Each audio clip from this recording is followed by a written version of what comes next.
Hello and welcome back to La Crime Noire. Before we begin, feel free to leave a comment and tell me where you're listening from. I always enjoy reading them. If you're drawn to dark, haunting stories, don't forget to like the video and subscribe to the channel.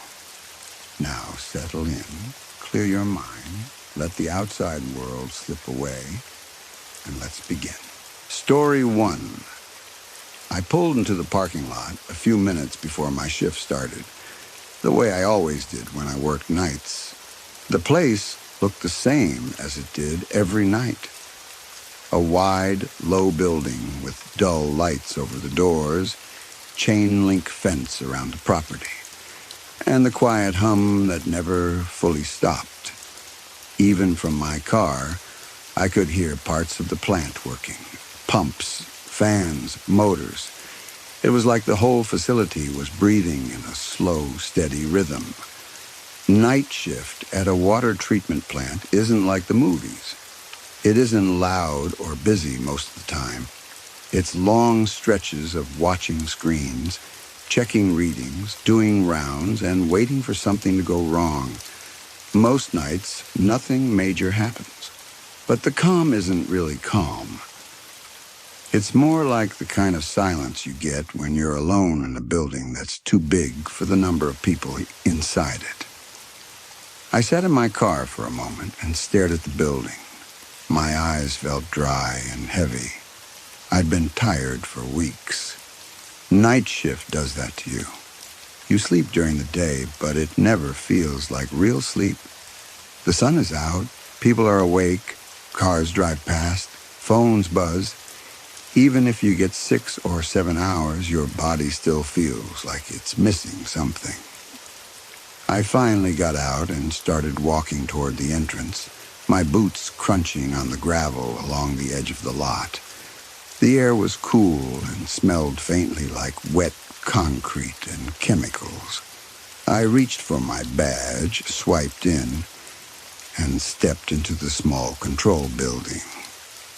The lights inside were brighter than outside, and for a second they made my head throb. The control room was up ahead, separated by a short hallway and a set of doors. I could already see one of the monitors glowing through the glass. When I walked in, I saw Nick sitting at the desk like he was already settled in. He had his coffee, his work gloves, and his jacket draped over the back of the chair. That made me feel a little better. Nights were easier when you had someone else there.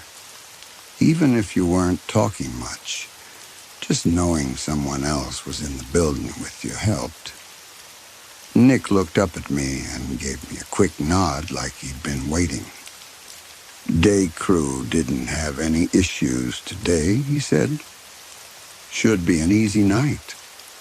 I let out a breath I didn't realize I'd been holding.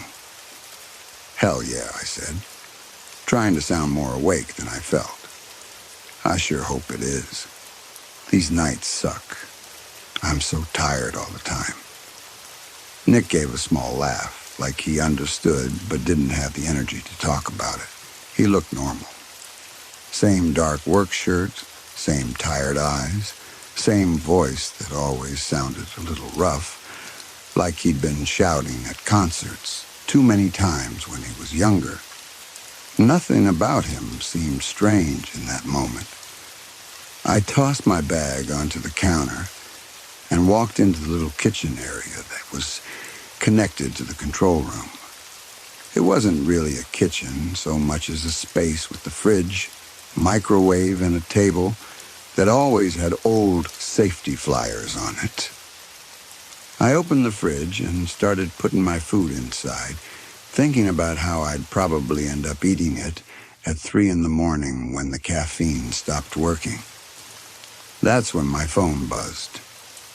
I pulled it out without thinking. The screen lit up, and I saw the name, Nick. At first I just stared at it, confused in a way that didn't fully register.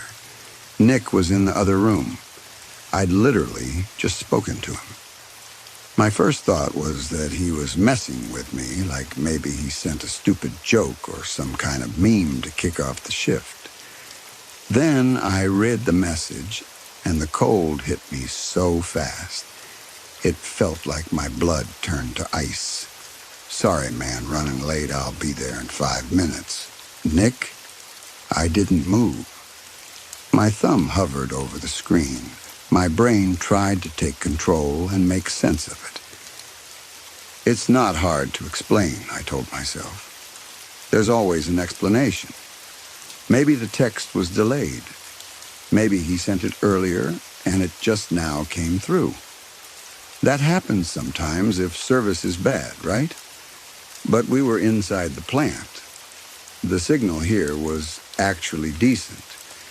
And even if it was delayed, why would he send that? He was already here. He got here before me. He'd already talked to me about day shift. I stared at the message again, like the words might rearrange themselves into something normal if I looked long enough. I slipped the phone into my pocket and walked out of the kitchen, forcing myself to move.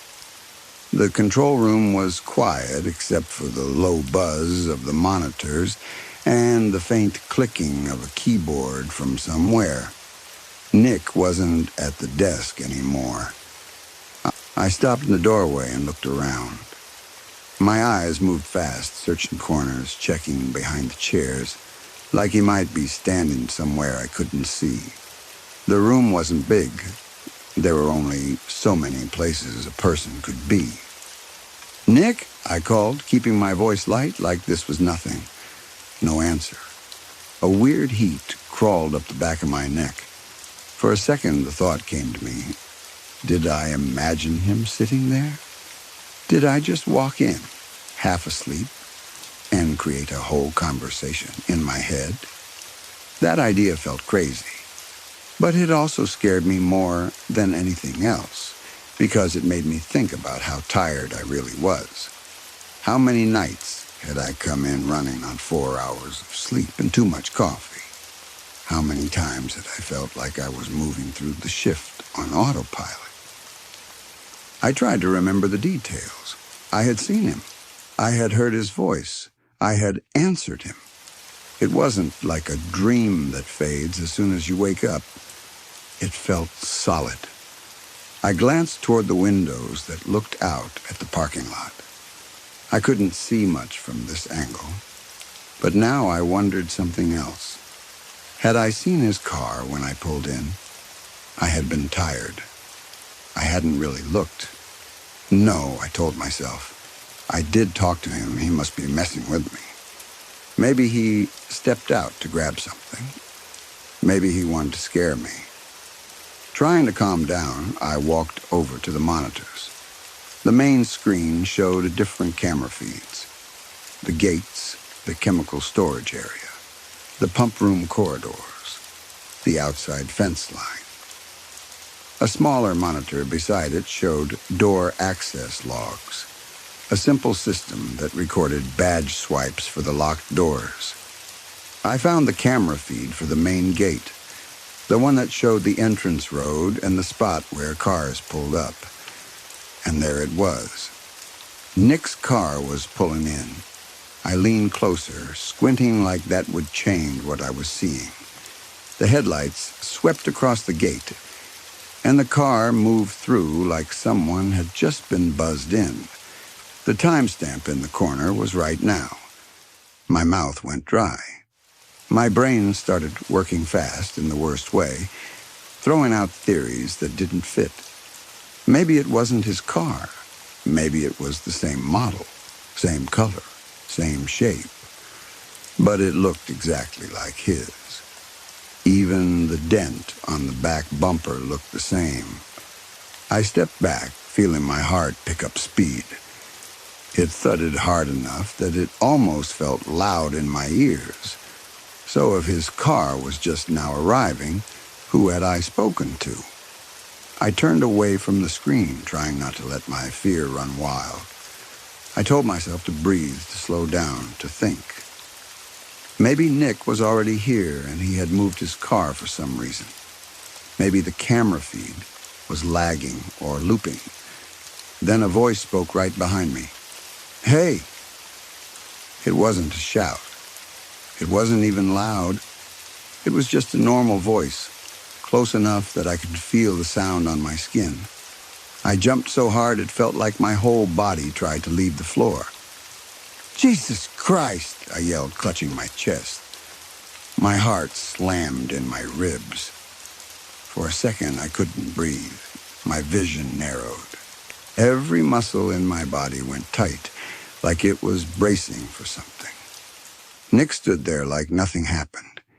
He looked at me with the same tired expression, like I was the weird one. "Sorry, man," he said. "I didn't mean to scare you." I stared at him. He was close enough that I could see the texture of his work shirt, the faint dirt under his fingernails, the little wrinkle near his left eye. Nothing about him looked fake. He looked completely real. I tried to speak, but my throat felt closed. My mind was stuck between panic and disbelief. I wanted to ask him about the text. I wanted to ask him about the camera. But the words wouldn't come out in the right order. Nick didn't seem to notice that I was on the edge of freaking out. He shifted his weight like he was ready to leave. "Hey," he said, "I'm gonna go walk around and check on things, so if you need me, give me a call." Before I could stop him, he turned around and walked toward the door that led deeper into the plant. The heavy door swung open, and a wave of cooler air drifted in from the corridor beyond. Then he was gone, and the door closed behind him with a solid, final sound. I stood there in the control room, frozen in place. The quiet returned, and it felt thicker than before, like the building was holding its breath. I told myself I was tired. I told myself I'd just been startled, and my brain was turning it into something bigger than it was. Maybe Nick had been here the whole time, and the camera feed was wrong. Maybe the text was delayed. Maybe the other door opened. I snapped my head toward it, and Nick walked in from the parking lot entrance, wearing the same clothes, same face, same everything. He looked slightly annoyed, like someone who'd spent too long in traffic. He didn't look like a man playing a prank. He looked like Nick on any other night. I didn't speak. I couldn't. My whole body went cold again, and this time it wasn't just surprise. It was fear so sharp, it felt like it had edges. "Hey, man," he said, like this was normal. "Sorry, traffic was terrible today." He walked past me, tossing his keys on the desk. I watched him move, trying to find any difference. Anything. A scar I hadn't noticed, a different gait, a different tone. Oh, but he was exactly the same. He didn't wait for me to answer. He glanced at the monitors like he was already slipping into routine. "I'll go ahead and do the first set of rounds," he said. And then he walked through the same door the first Nick had just gone through. The door opened. The corridor beyond looked empty. The door closed again. I was alone. I stood there for a long time listening. In a building like this, sound travels in strange ways. You hear distant hums, sudden clicks, air moving through vents. Sometimes it sounds like footsteps even when it isn't. I tried to focus on what was real. I told myself I was not crazy. I told myself there had to be a simple answer, but every simple answer broke apart when I tried to hold it. My phone buzzed again, making me flinch so hard I almost dropped it. A call. For one terrifying second, I thought it would be Nick again. Another message, another voice, something that would push me over the edge. But it wasn't Nick's name. It was my boss. I swallowed and answered. "Hello?" "Hey." my boss said, and his voice sounded different than usual. Not casual, not annoyed, not rushing. It was careful, like he was choosing each word before he said it. I know you're probably wondering where Nick is. My mouth went dry. He's not here? There was a pause, a long one. I'm just calling to let you know, my boss said, that he was found dead in his apartment today. I didn't answer. I couldn't. My mind refused to accept the sentence. It felt like my brain put a wall in front of it, like it was too large and too heavy to take in all at once. My boss kept talking, maybe thinking I was just shocked in a normal way. I know this must be tough, he said. If you need anything, or if you need to talk to someone, let us know and we can help out. We're going to figure out coverage for the rest of the week, but for tonight, just get through the shift, okay? And be careful. I wanted to tell him to stop. I wanted to tell him Nick was here. I wanted to tell him Nick had spoken to me. But if I said it out loud, it would become real in a way I wasn't ready for. It would mean I had seen something impossible.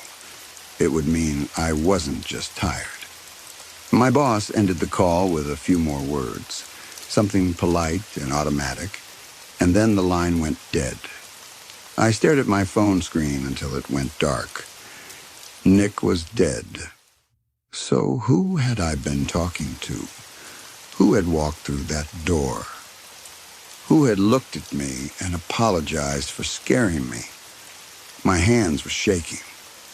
I set the phone down slowly like it was fragile. I forced myself to sit in the chair at the desk, mostly because my legs didn't feel steady anymore. I looked at the monitors again, scanning each camera feed one by one. I expected to see something. A figure moving down a corridor, a shadow crossing a doorway, anything. But every screen showed empty hallways and quiet rooms. The chemical storage area was still. The gate camera showed nothing now. The outside fence line was just darkness, and a few lights reflecting off metal.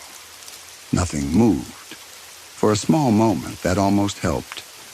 If there was nothing on the cameras, maybe I really was losing it. Maybe the whole thing was in my head. That was a horrible thought, but it was still better than the other option. I turned to the door access log monitor, the one that showed badge swipes. Most doors in the plant stayed locked, even from the inside. You had to badge into certain areas for safety and security. The system recorded the name on the badge and the door location. I stared at the screen, trying to slow my breathing. No entries. No one had badged in since I arrived. That made me feel a little less like I was about to pass out.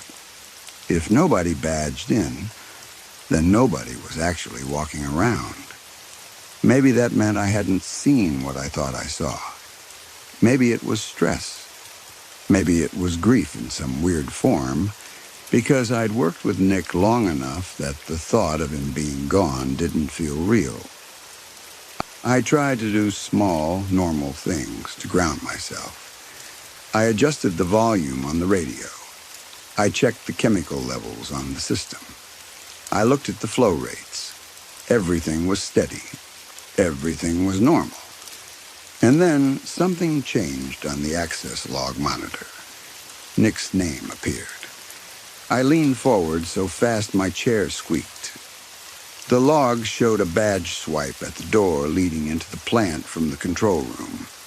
My stomach flipped. I told myself it could be old data loading late, some kind of system glitch. Then Nick's name appeared again. 2 entries, one right after the other, except it wasn't right after the other. They had the exact same timestamp. The same minute, the same second, and they weren't for the same door. One entry was for the door on the left side of the control room, the door Nick had used to go into the plant. The other entry was for the door on the right side of the room, the one that led out toward the parking lot and the employee entrance corridor. Those doors were on opposite sides of the room. You couldn't physically badge both at the same exact time.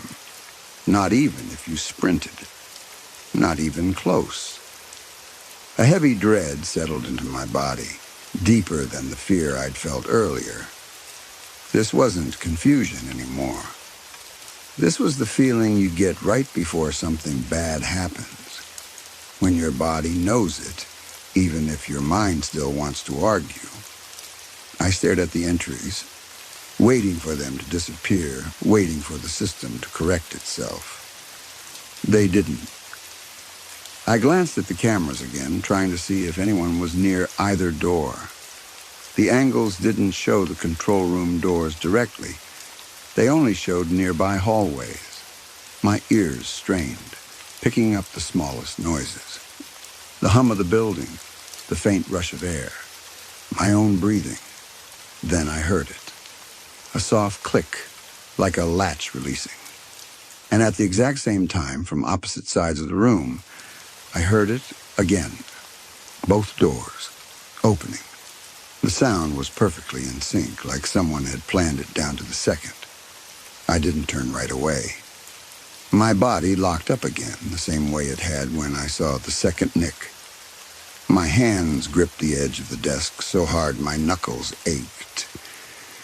My throat tightened, and I tasted something metallic, like my mouth had gone dry in a new way. The doors creaked wider. Air moved through the room from two directions, cool and damp, carrying the smells of the plant, chlorine, old water, concrete, and something else underneath it that I couldn't name. I finally forced myself to look, not because I wanted to, but because my mind couldn't handle not knowing what was standing there. And in that moment, with both doors open, the control room suddenly didn't feel like a safe place at all. It felt like a small room in the middle of a much bigger building. And whatever was outside those doors had all the space it needed to come in.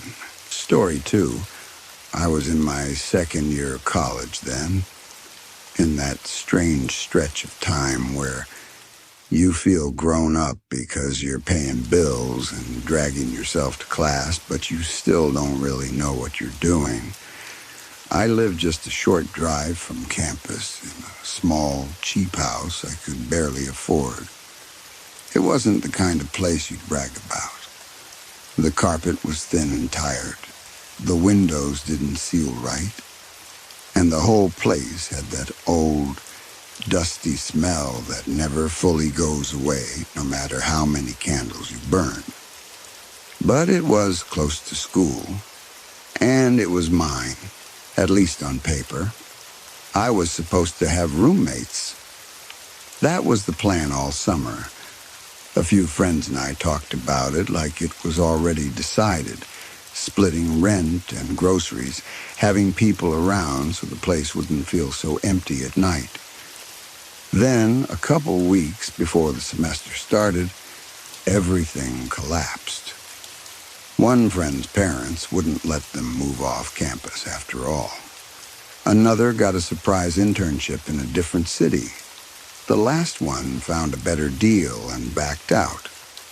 I tried to fill the rooms, but it was late, and I didn't want to live with total strangers. I told myself I could handle living alone.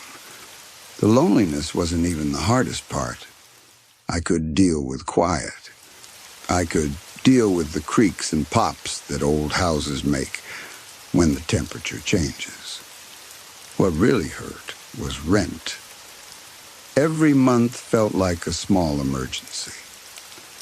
I worked part-time, and I got some help from financial aid, but it still felt like I was constantly doing math in my head, constantly counting down days until the next payment. When you're stressed like that, you look for easy comfort wherever you can find it. For me, That comfort was my dog and my laptop. My dog was the best part of that house. He followed me from room to room like he was making sure I didn't disappear. He slept near the bed, and if I stayed up too late studying, he'd sigh dramatically like he was disappointed in my life choices. I also spent a lot of time online back then, because those online chat rooms were everywhere and they were busy all the time. Voice chat was becoming normal. Video chat was starting to be common too. It wasn't like today where everything is polished and tied to one or two big apps. Back then it was a little messy and scattered, but it felt exciting. You could drop into a room with strangers, talk about music or games or school, and an hour later you'd feel less alone. That night I got home from a late class, the kind that ends when campus is already mostly dark and quiet. I remember the air outside being cold enough to wake me up a little as I walked from my car to the front door. Inside, the house felt extra silent, like it was holding its breath. My dog greeted me with quick, happy energy, nails clicking on the floor. I fed him, changed into something comfortable, and did what I usually did. I opened my laptop and started browsing chat rooms. For a couple of hours, it was normal. People talked over each other, laughed, argued over small stuff, told stories, shared stupid jokes. I drifted in and out of different rooms, listening more than talking, letting the background noise fill the empty house. At some point, I ended up in a smaller voice chat where it was easier to actually have a conversation. That's where I met Chris. Chris sounded about my age, maybe a little older. His voice had that easy confidence some people have when they like talking. We started with normal small talk, what we were studying, how classes were going, the usual complaints about professors and deadlines. The conversation felt comfortable. He told me he went to a rival school not too far away, which gave us more to talk about. We joked about sports and school reputations, the kind of harmless trash talk college kids love. Nothing about him felt alarming. If anything, he came off as helpful and a little nerdy. During the conversation, I mentioned casually that my laptop had been acting up. It was true. It had been slow and weird lately, freezing sometimes, and I had a paper due soon, so it was stressing me out. Chris said he was studying IT and offered to take a look. He spoke like it was no big deal, like he did this for people all the time. I hesitated for a moment, but I was tired and annoyed at my laptop, and he seemed normal. He sent me a link and told me to install an app so he could check what was going on. I didn't recognize the website, but it didn't look obviously fake. It looked plain, like a lot of those utility sites do. I told myself that if he was an IT student, this was probably standard, so I downloaded it and installed it. Then he walked me through a few quick steps to connect. Suddenly, my cursor started moving without me touching it. That was the first time I'd ever seen remote access like that, where another person can move your mouse and click things on your screen as if they were sitting right there. It felt weirdly invasive, even though I had agreed to it. I sat there watching my own computer behave like it had a mind of its own. Chris clicked through settings, opened and closed things, ran something that looked like a scan. He talked the whole time, explaining in simple terms what he was doing. At least it sounded simple, and I wanted to believe him. After a while, my dog scratched at the back door. I'd let him out earlier, and now he wanted back in for the night. I told Chris I'd be gone for a second. I left the laptop open on my desk and jogged downstairs. It took maybe 2 minutes. Open the door, let the dog in, lock up, quick glance outside into the dark yard like I always did. Nothing seemed unusual. The neighborhood was quiet. No cars, no movement. Just darkness and the faint sound of wind. When I got back into my room, I saw something on the laptop screen close fast, like a window being shut in a hurry. It was so quick I couldn't tell what it was.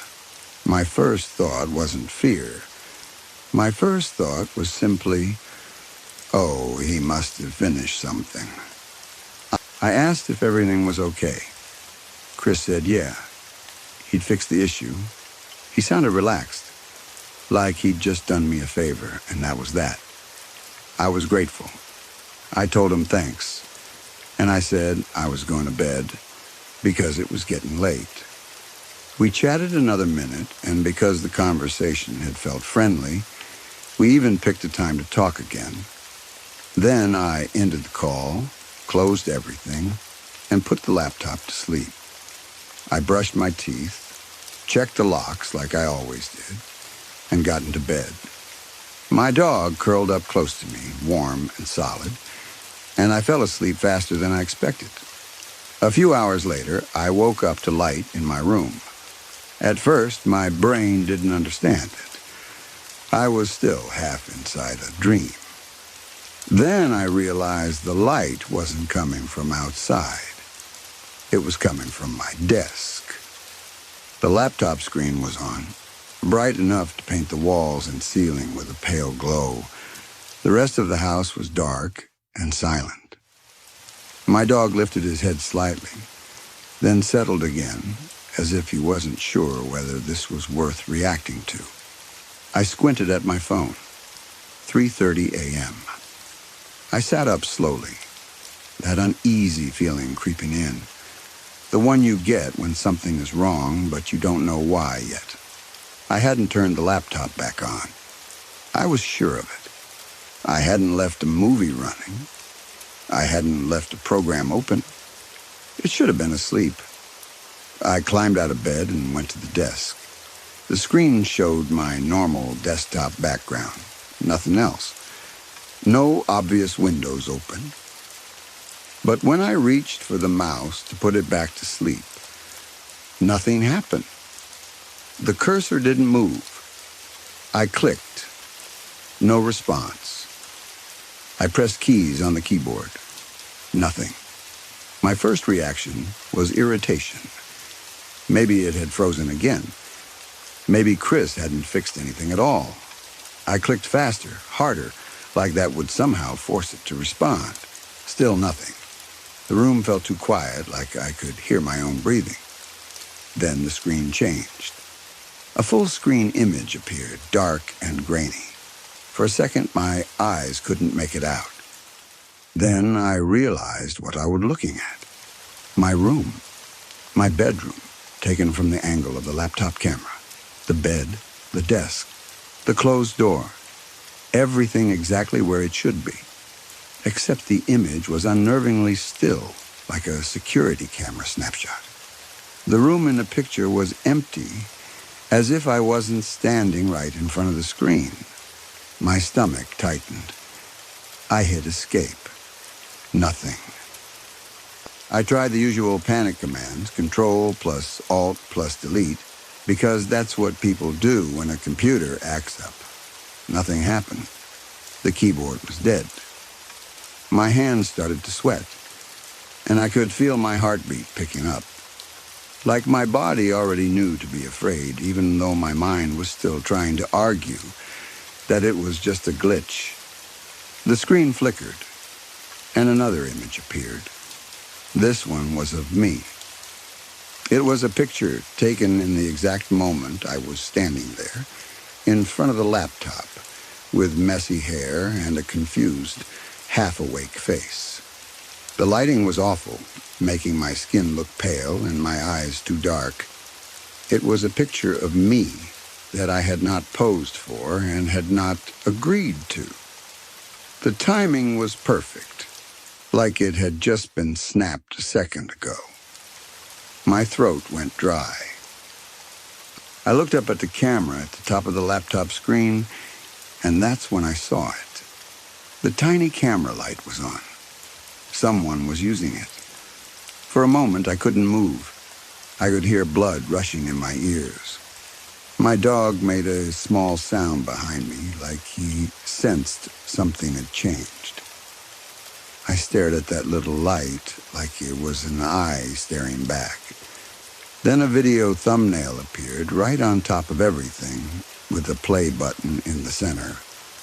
The preview image showed me again, but this time my face looked worse, tense, frightened, like I was caught in a moment of panic. It was the kind of expression you see in photos that people take of you when you're not ready, except this wasn't a friend messing around. This was my laptop, in my room, at 3:30 in the morning. I didn't click anything. The mouse moved on its own.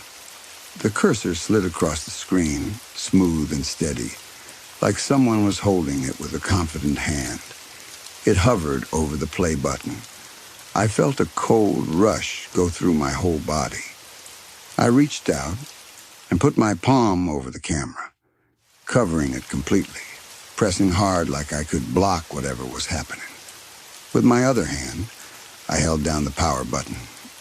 I remember thinking, shut up, shut up, shut up, as if the laptop was a living thing that needed to be forced into silence. The cursor clicked play. The video started, and even though my hand was over the camera, it didn't matter. The video wasn't live. It had already been recorded. I caught only a second of motion. My own face, close and distorted in the low light, fear twisting it into something I barely recognized. The sound was faint and messy, but I thought I heard breathing. Maybe mine, maybe someone else's through the microphone. I didn't stay long enough to be sure. I kept holding the power button, not letting go, counting in my head, begging the machine to turn off. The screen didn't go black right away. It fought me, lagging like it wanted to keep showing me whatever it had planned to show. Then, right before the laptop finally powered down, one last image flashed on the screen. It was outside my house. A low-quality, grainy picture taken at night. But I recognized it instantly. The front of my place, the shape of the porch, the outline of the door, the way the walkway cut through the yard. It looked like the photo had been taken from the street or the edge of the lawn, like someone standing out there had raised a phone and snapped a quick picture in the dark. The laptop shut off. The screen went black. My room fell into real darkness again. I sat there, frozen, hands still over the camera, the other still resting on the power button, as if I couldn't trust it to stay off. My breathing was shallow. My mind tried to form reasonable explanations, but none of them felt strong enough to stand on.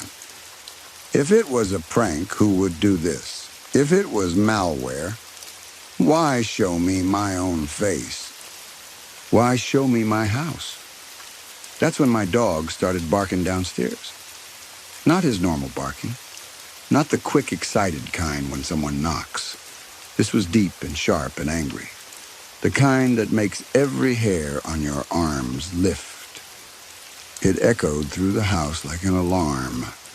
I heard him moving around, nails hitting the floor fast, like he was tracking something near the front door. I didn't move. I couldn't. My body felt locked. The thought that someone might actually be outside, someone who knew where I lived, hit me like a weight on my chest. I stared at the black laptop screen, as if it might light up again at any second. Then I listened harder, trying to catch sounds beneath the barking. A doorknob turning, a window rattling, footsteps on the porch. Nothing. My dog kept barking for what felt like a long time, but it was probably less than a minute. Then it slowly faded. Not like he had decided everything was fine, but like whatever had set him off was gone. The house returned to silence, the kind of silence that doesn't feel peaceful at all. It feels like being watched. I didn't go downstairs to check. I didn't open a window. I didn't look out the front door. I stayed in my room with the laptop closed, my phone in my hand, and my dog still alert below. I considered calling the police, but what would I even say? My laptop turned on and showed me pictures. Someone might have been outside. I hated how small and flimsy it sounded, even though my fear felt huge. I barely slept after that. I sat on the edge of my bed until the sky started to lighten, listening for any noise, jumping at every creak. My dog eventually came upstairs and pressed against my leg, steady and warm. I kept petting him without thinking, like I could rub the fear out of my skin. In the morning, I didn't go to class. I didn't try to be brave. I didn't tell myself it was nothing. I threw clothes into a bag, grabbed my essentials, and packed my dog into the car. I didn't even feel like I was making a choice. It felt like my instincts had grabbed the steering wheel. I checked into a hotel that allowed pets and paid more than I should have for a room that smelled like cleaning chemicals. I didn't care. For the first time in hours, I felt like I could breathe. The room had bright lights and people nearby and a front desk that never closed. I kept the curtains shut anyway. Over the next few days, I looked for a new place to live. I told a couple people in my life that something weird had happened and that I didn't feel safe in that house anymore. I didn't give every detail because saying it out loud made it sound unreal. And I didn't want to see doubt on anyone's face. But the truth was simple. I couldn't go back there and sleep comfortably again. Not after seeing that picture of the outside of my house. Not after hearing my dog bark like that in the dark. I never spoke to Chris again. He messaged once to ask if I still wanted to talk later that week, and I didn't respond. I didn't know what to say. Part of me wanted to confront him, to demand an explanation. But another part of me was terrified that any response would invite more attention. I didn't want him to know how badly he had gotten into my head. I didn't want to confirm that he had scared me because I didn't know what kind of person would enjoy that. The laptop stayed off. I couldn't bring myself to turn it back on, not even to pull off my school files. I had papers, notes, projects, things I needed. None of it was backed up. I stared at that closed laptop like it was a spider I didn't want to touch. Every time I considered opening it, I imagined that camera light flicking on again. I imagined the screen filling with another photo, another message, another proof that someone else had access. I accepted the loss. I talked to professors, made excuses, asked for extensions. Some were understanding, some weren't. I rebuilt what I could from memory and old emails and whatever I had printed. It was stressful, but it was nothing compared to that moment at 3:30 a.m. when the cursor moved by itself. Eventually, when I felt like I could do it without shaking, I did something I never thought I'd do. I destroyed the laptop. I didn't smash it with a hammer or drop it in a dumpster. That didn't feel final enough. I needed it to be gone in a way that couldn't be repaired, couldn't be recovered, couldn't be turned back on by anyone, including me. I took it somewhere safe and set it on fire, staying there until the plastic warped and the screen cracked and the whole thing turned into a ruined shell. The smell was awful, and I felt sick watching it, but I also felt a strange relief, like I was cutting a thread that had been tied to me in the dark. Even now, I still don't know exactly what was done to that laptop. I don't know if Chris was really studying IT or if that was just bait. I don't know if he was the one controlling the mouse that night, or if the app he had me install opened the door for someone else. I don't know whether that photo of my house meant someone had actually come there, or if it was taken earlier somehow, or if it was meant to make me believe they were closer than they really were. What I do know is how it felt. It felt like my home stopped being mine in a single night. Like my private space had been reached through a screen and touched by a stranger's hand.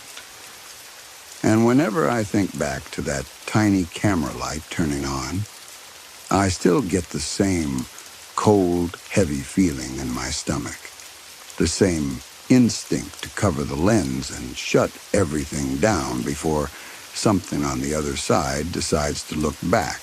Story 3. "Babe, get back in the car. We still have a long way to go." Jerry's voice had that tight, careful tone he always got when he was focused on time. He liked schedules. He liked knowing exactly when we would arrive, exactly when we would stop, exactly how long we'd be on the road. Normally, I appreciated that about him. It made life feel organized, especially now. But I couldn't pull myself away from the lake. We'd been driving for around 4 hours, 2 more hours to go today, and then more driving after that tomorrow. I told Jerry I needed to stretch my legs, which was true. But it wasn't the whole truth. I needed to breathe. I needed to step away from the car, away from the constant rush of highway lines, away from the dull pressure in my lower back that came with being 6 months pregnant and trapped in a seat too long. Mostly, though, I wanted to see the water. The lake was a clear, calm blue, the kind of blue that doesn't look real at first glance. It was framed by trees that leaned slightly toward it, as if they were trying to look at their own reflections. Leaves drifted down one by one, floating on the surface like tiny boats. Farther out, I could see movement beneath the water, trout, quick and sleek, grouping and spreading apart like a living pattern. A heron stood near the edge, still as a statue, then dipped its head with sudden speed. When it lifted back up, a fish struggled in its beak for half a second before the bird swallowed it in one smooth, practiced motion. Something about that made my stomach twist, not from nausea, but from the strange reminder that nature doesn't hesitate. It takes what it needs and moves on. I rested my hand on my belly and tried to imagine the baby in there, quiet and safe. I tried to hold on to that feeling of calm because I knew once we got back in the car, I'd start thinking again about my mother, about the house, about the long, awkward visit ahead. Jerry cleared his throat behind me, a gentle warning. "Marianne." "I'm coming," I said, forcing myself to turn away. I took one last look at the lake, like I was memorizing it, and then walked back to the car. When I climbed into the passenger seat and clicked my seatbelt, I couldn't help myself. "Are you so excited to see my mother, Jerry?" I asked, a little too sweet, a little too sharp. He pulled out of the parking lot and guided us back onto the highway. Oh, yeah, he said. I'm so looking forward to hearing whatever she learned on Facebook. I laughed, but it came out tired. You know, it could be worse. My uncle still doesn't believe in vaccines. Jerry shook his head. Which is why I still find it shocking you had the fortitude to become a doctor of all things, Marianne. Thank God you didn't pick up any of that stuff. Can you imagine, I said? An anti-vax pediatrician. That's basically malpractice. He snorted. Yeah. And it's way scarier to have an autistic kid than a dead one. We both laughed. Because that's what you do sometimes. You laugh because the alternative is screaming. I didn't visit my mother often. After I moved out and built my life with Jerry, the trips got harder and rarer. She lived deep in South Dakota's mountainous forests, far from anything convenient. And because I hated flying, driving was the only real option. 6 hours one way, 6 hours back. Plus the emotional exhaustion of being around her. It wasn't exactly an easy weekend. The last time we'd gone, it was to tell her Jerry and I were getting married. That conversation had been rough. My mother hadn't been thrilled I was marrying one of them Jewish fellas, and Jerry hadn't been thrilled with her opinions about Israel and basically everything else. But I needed her to be part of the big moments.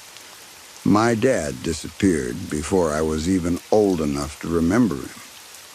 My mother barely remembered him either, which somehow made it worse, like he'd been nothing but a shadow that drifted through and left. So I'd held on to my mother, even when it hurt. I wanted her at least in my life for the milestones. I looked down at my belly again and smiled, softer this time. The baby had been a long road. So many appointments, so much planning, so many moments where I'd wondered if it would actually happen. Hey, babe, Jerry said after a while, eyes forward, voice gentler now. Your mom is getting up there? Have you ever thought about, I sighed, because I knew exactly what he meant. Putting her in a home. Listen, he said quickly, like he didn't want me to think he was being cruel. I know it's unpleasant to talk about, but no, I cut in, then softened. No, I agree. A 6-hour car ride there and back isn't realistic if she falls or starts forgetting things worse. The last time I called her, she forgot a lot of stuff about my childhood. I'm worried she'll put her keys in the fridge and swear someone broke in. Jerry made a dry noise. Plus, with a kid coming, it might be nice to have her closer. I turned toward him, half amused, half horrified. Really? You want my she-devil mother close to you? He kept his eyes on the road. I don't like her, but I want our son to know his grandmother. Family matters to me, Marianne. I get it, I said quietly. Love bug. Then, to change the subject before it got too heavy, I added, have you thought of any names yet? Jerry tapped his index finger against the steering wheel. My grandfather's names were Leonard and Shelby, but those don't really work now. I wrinkled my nose. Yeah, imagine a kid named Shelby. He'd get ripped apart, he laughed. And that's it. I really like the name Arnold. Arnold, I repeated. Why Arnold? I don't know. He stared ahead, almost dreamy. It just feels right. Something about the way he said it made me smile. Jerry wasn't always right, but sometimes his instincts were dead on. I reached across the center console, lifted his hand and kissed his knuckles. He squeezed my fingers back. We're going to be okay, he said, like he was saying it to both of us. We got to my mother's house around 6 in the evening. The sun was already lowering, throwing long shadows across the gravel road and the front yard. The house looked smaller than I remembered, but maybe that was because I'd grown up and learned what real space looked like. Or maybe because the trees around it had gotten thicker, pressing in, making everything feel closed off. We parked and unloaded our suitcases.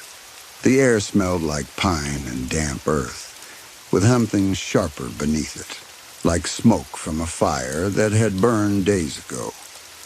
I climbed the porch steps and knocked. "Come in," my mother called from somewhere deep inside. Her voice echoed the way it always did in that house, like the walls kept every sound and repeated it. The door flew open like she'd been waiting with her hand on the knob. Get inside," she barked as if the outside air itself was dangerous. "I can't leave milk on the stove, you know." "Hey, Mom," I said, and hugged her around the waist. She felt thinner than I expected, bony, still strong, still stiff in the way she held herself, but smaller. She gave Jerry a quick, soft hug that barely lasted a second, then rushed back toward the kitchen like she couldn't stand still. "I left out a charcuterie board on the table," she called over her shoulder. "Help yourself." Jerry and I stepped into the living room. It looked almost exactly the same as when I was a kid. Same worn couches, same old crucifix on the wall, same faded carpet. Even an old toy of mine was on the floor near the corner, like it had never moved. The only modern thing was a wide, flat-screen TV mounted to the wall.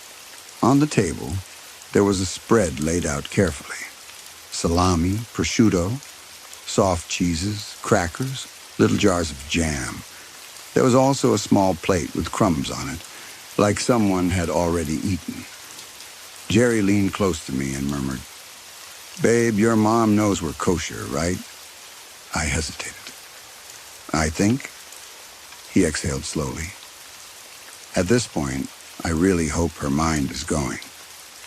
I grabbed crackers and jam, avoiding the meat without making a big deal about it. Jerry poured himself a glass of wine. My mother's TV was doing its usual mix of Frank Sinatra and Fox News, switching between channels like she couldn't decide whether she wanted comfort or outrage. From the kitchen, my mother yelled, "Alexa, how many cups in a pint?" Jerry and I chuckled quietly, the kind of laugh that says, "This is ridiculous," but it's familiar. When the cooking panic finally slowed, my mother came into the living room with a tired sigh. "You would not believe how tricky custard is," she said, laughing to herself like she'd won a personal battle. "Custard?" I laughed. "You didn't need to do all that." No, I insist." She smiled sweetly, and for a moment she looked like the mother I remembered from my best days. Then she leaned in, eyes bright. "Also, I have something to tell you two." Jerry and I exchanged a look. "Actually," I said, heart beating a little faster, "Jerry and I have news too, Mom." "Oh." She clapped her hands, delighted. "How fun. Do you want to go first, or should I?" Jerry reached for my hand. "I think we should go first, Mrs. Kemp." I swallowed, then smiled at my mother. "Mom, you know how hard Jerry and I have been working with the IVF stuff, right?" Her hand flew to her mouth. "Oh, my God. Marianne, you don't mean..." I nodded. Tears filled my eyes before I could stop them. My mother rushed over and bear-hugged me, sobbing like she'd been holding her breath for years. "I didn't think I'd be a grandmother," she cried. "This is so wonderful. So wonderful." When she finally let go, I saw Jerry staring at her like he didn't know what to do with that much emotion. I wiped my face and tried to laugh. "So, Mom," I said, "what news do you have?" "You know," she said slowly, smiling in a way that made my skin prickle. "I think our news is pretty similar." Jerry and I stared at her. "You're pregnant?" I blurted before I could stop myself. No, she laughed. "Marianne, I'm 70. Then she turned her head toward the stairs and called, loud and cheerful, "Darryl, come downstairs."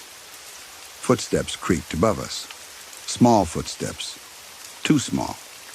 They crossed the floor upstairs, then came down the staircase. And when he rounded the corner, I saw him. A boy, maybe 5 or 6. Small and pale, with soft blonde hair cut in a neat bowl shape. He wore bunny-footy pajamas.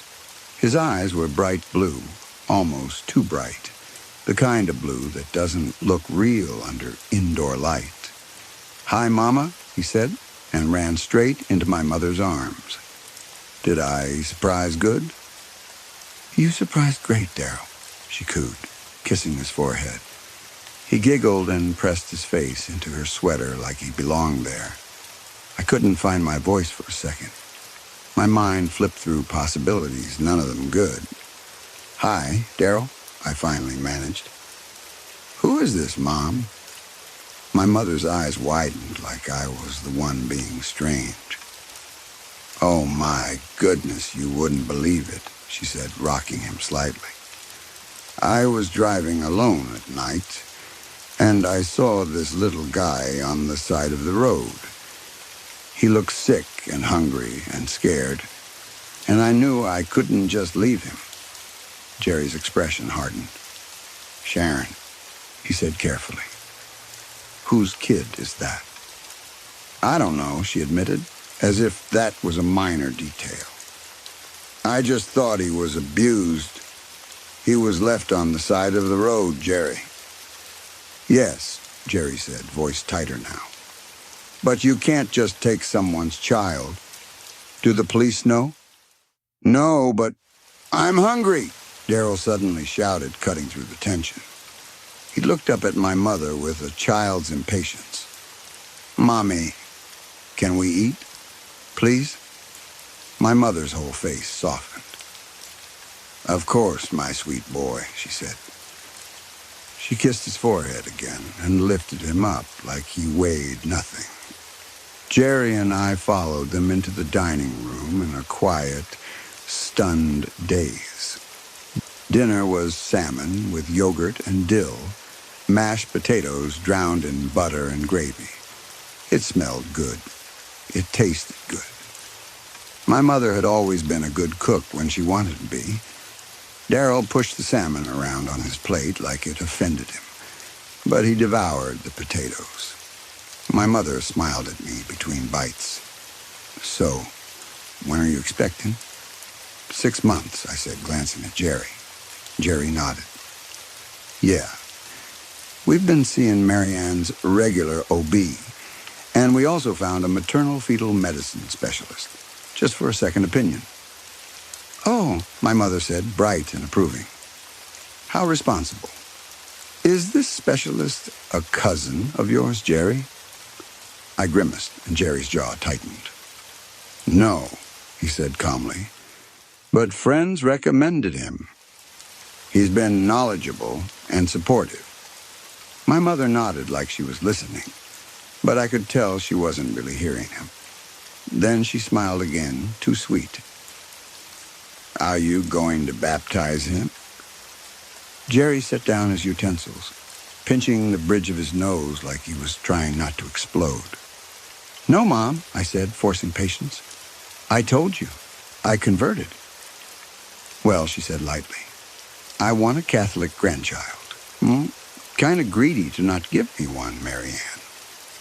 I faked a smile while Jerry took an aggressive bite of salmon. "You know," I said, voice strained, "maybe the next one." "Wonderful," she chirped, and stood to check something in the kitchen like she hadn't just stabbed me with a sentence. Jerry muttered under his breath, She really has a way with words. Shush, I whispered, lightly smacking his shoulder. She doesn't need to hear you. Darryl made airplane noises, scooping up potatoes like it was the best game in the world. Jerry leaned closer to me. Tomorrow, he murmured, we need a serious conversation about all of this. I knew he meant the home, but my eyes drifted to Darryl, about him too. A child doesn't just appear. A child has parents, a name, a history. There were rules, there were laws, and beyond that, there was basic safety. For him and for my mother. After dinner, my mother asked if we wanted to watch Gutfeld with her. Jerry refused politely, saying he was exhausted from driving. My mother looked disappointed, like she wanted us to sit and absorb the same angry jokes she did every night. I collected plates and tried to keep the peace. Need any help in the kitchen? I asked. That would be lovely, she said, and she tossed my hair like I was still 15. And it'll be nice to talk to my little girl in private. Jerry, sweetie, keep an eye on Darryl, please. You got it, Jerry said, too polite. In the kitchen, we washed dishes in silence for a minute. The sound of running water filling the gaps. Then my mother spoke, casual as if she was commenting on the weather. I still don't understand what you see in him. I let out a slow breath. He's a good man, Mom. He makes me happy. He supported my practice more than you ever have. She hummed. I suppose. I guess I still see my little girl as a Kemp, not a Schultz. I dried a plate too hard, my hands shaking. He's the man I chose, I said. Be kinder to him, for my sake. Before she could respond, Darryl burst into the kitchen, eyes wide with drama. Mommy! Mommy! Mr. Jerry cheated in our game. I didn't cheat, Jerry said, coming behind him, baffled.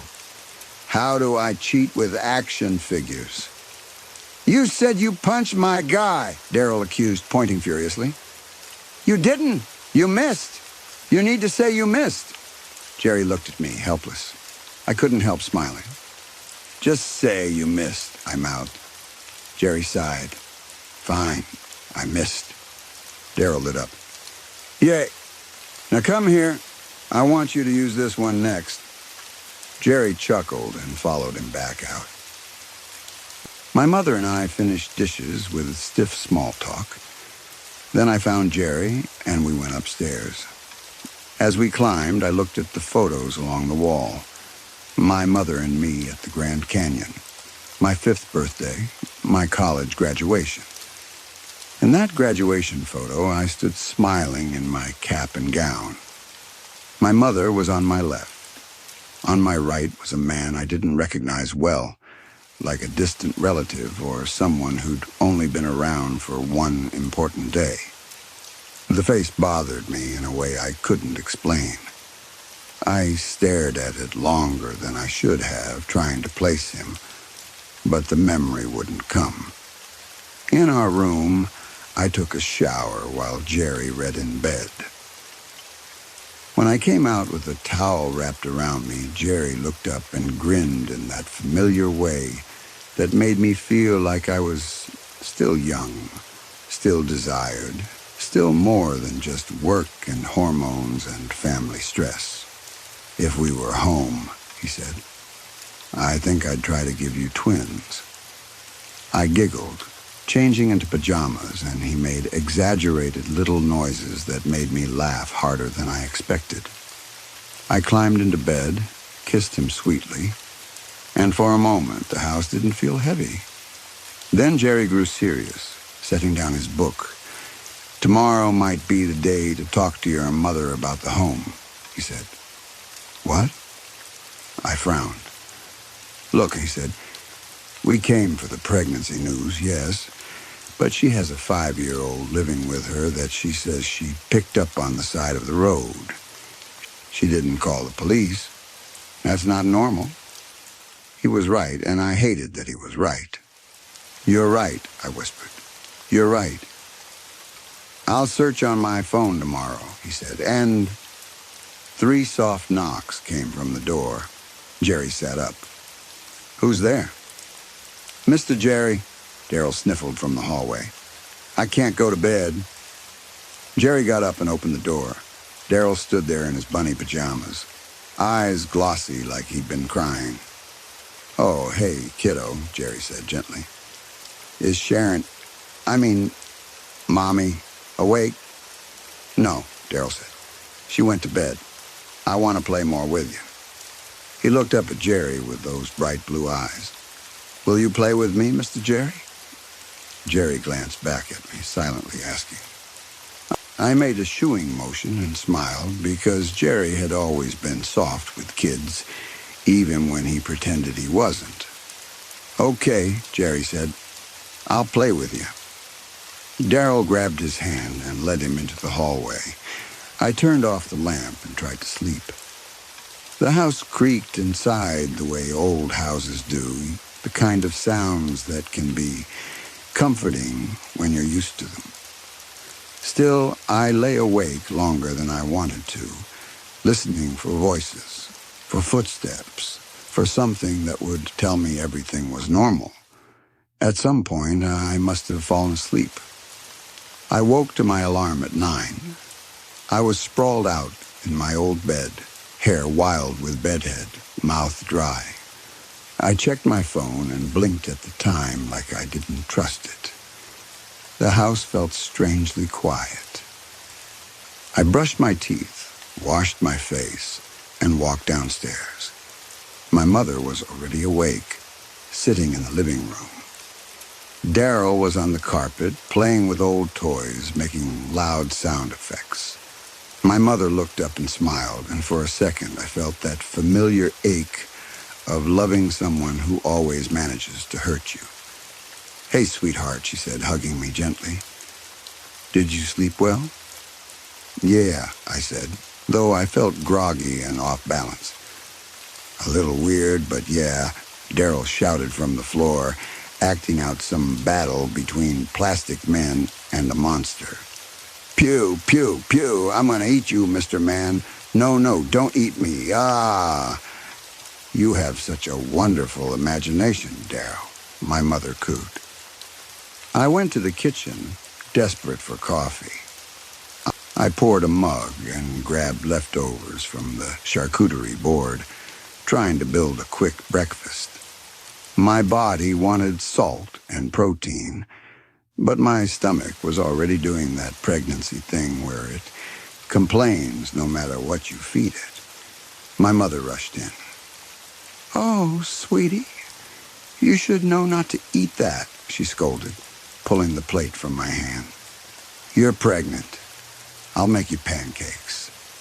I opened my mouth to argue that I was a doctor and knew what I could eat, but I didn't. Sometimes it was easier to let her feel helpful.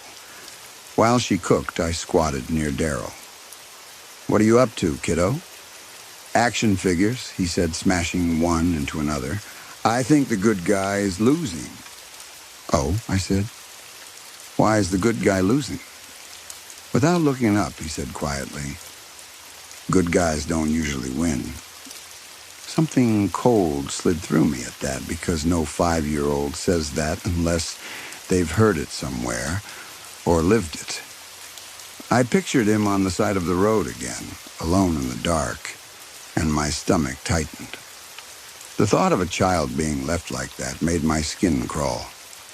Pancakes are done, my mother called. Darrell sprang up before I could even answer. Pancakes, he yelled, sprinting into the kitchen. We ate together. My mother made blueberry pancakes, my favorite from childhood, like she was trying to remind me there had been good times too. I ate bacon as well, and tried to let myself enjoy the moment.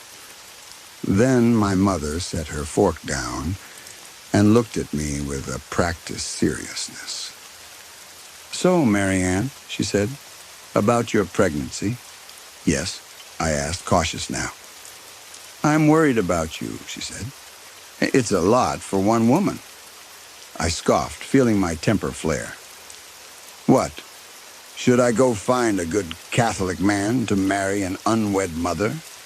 She frowned.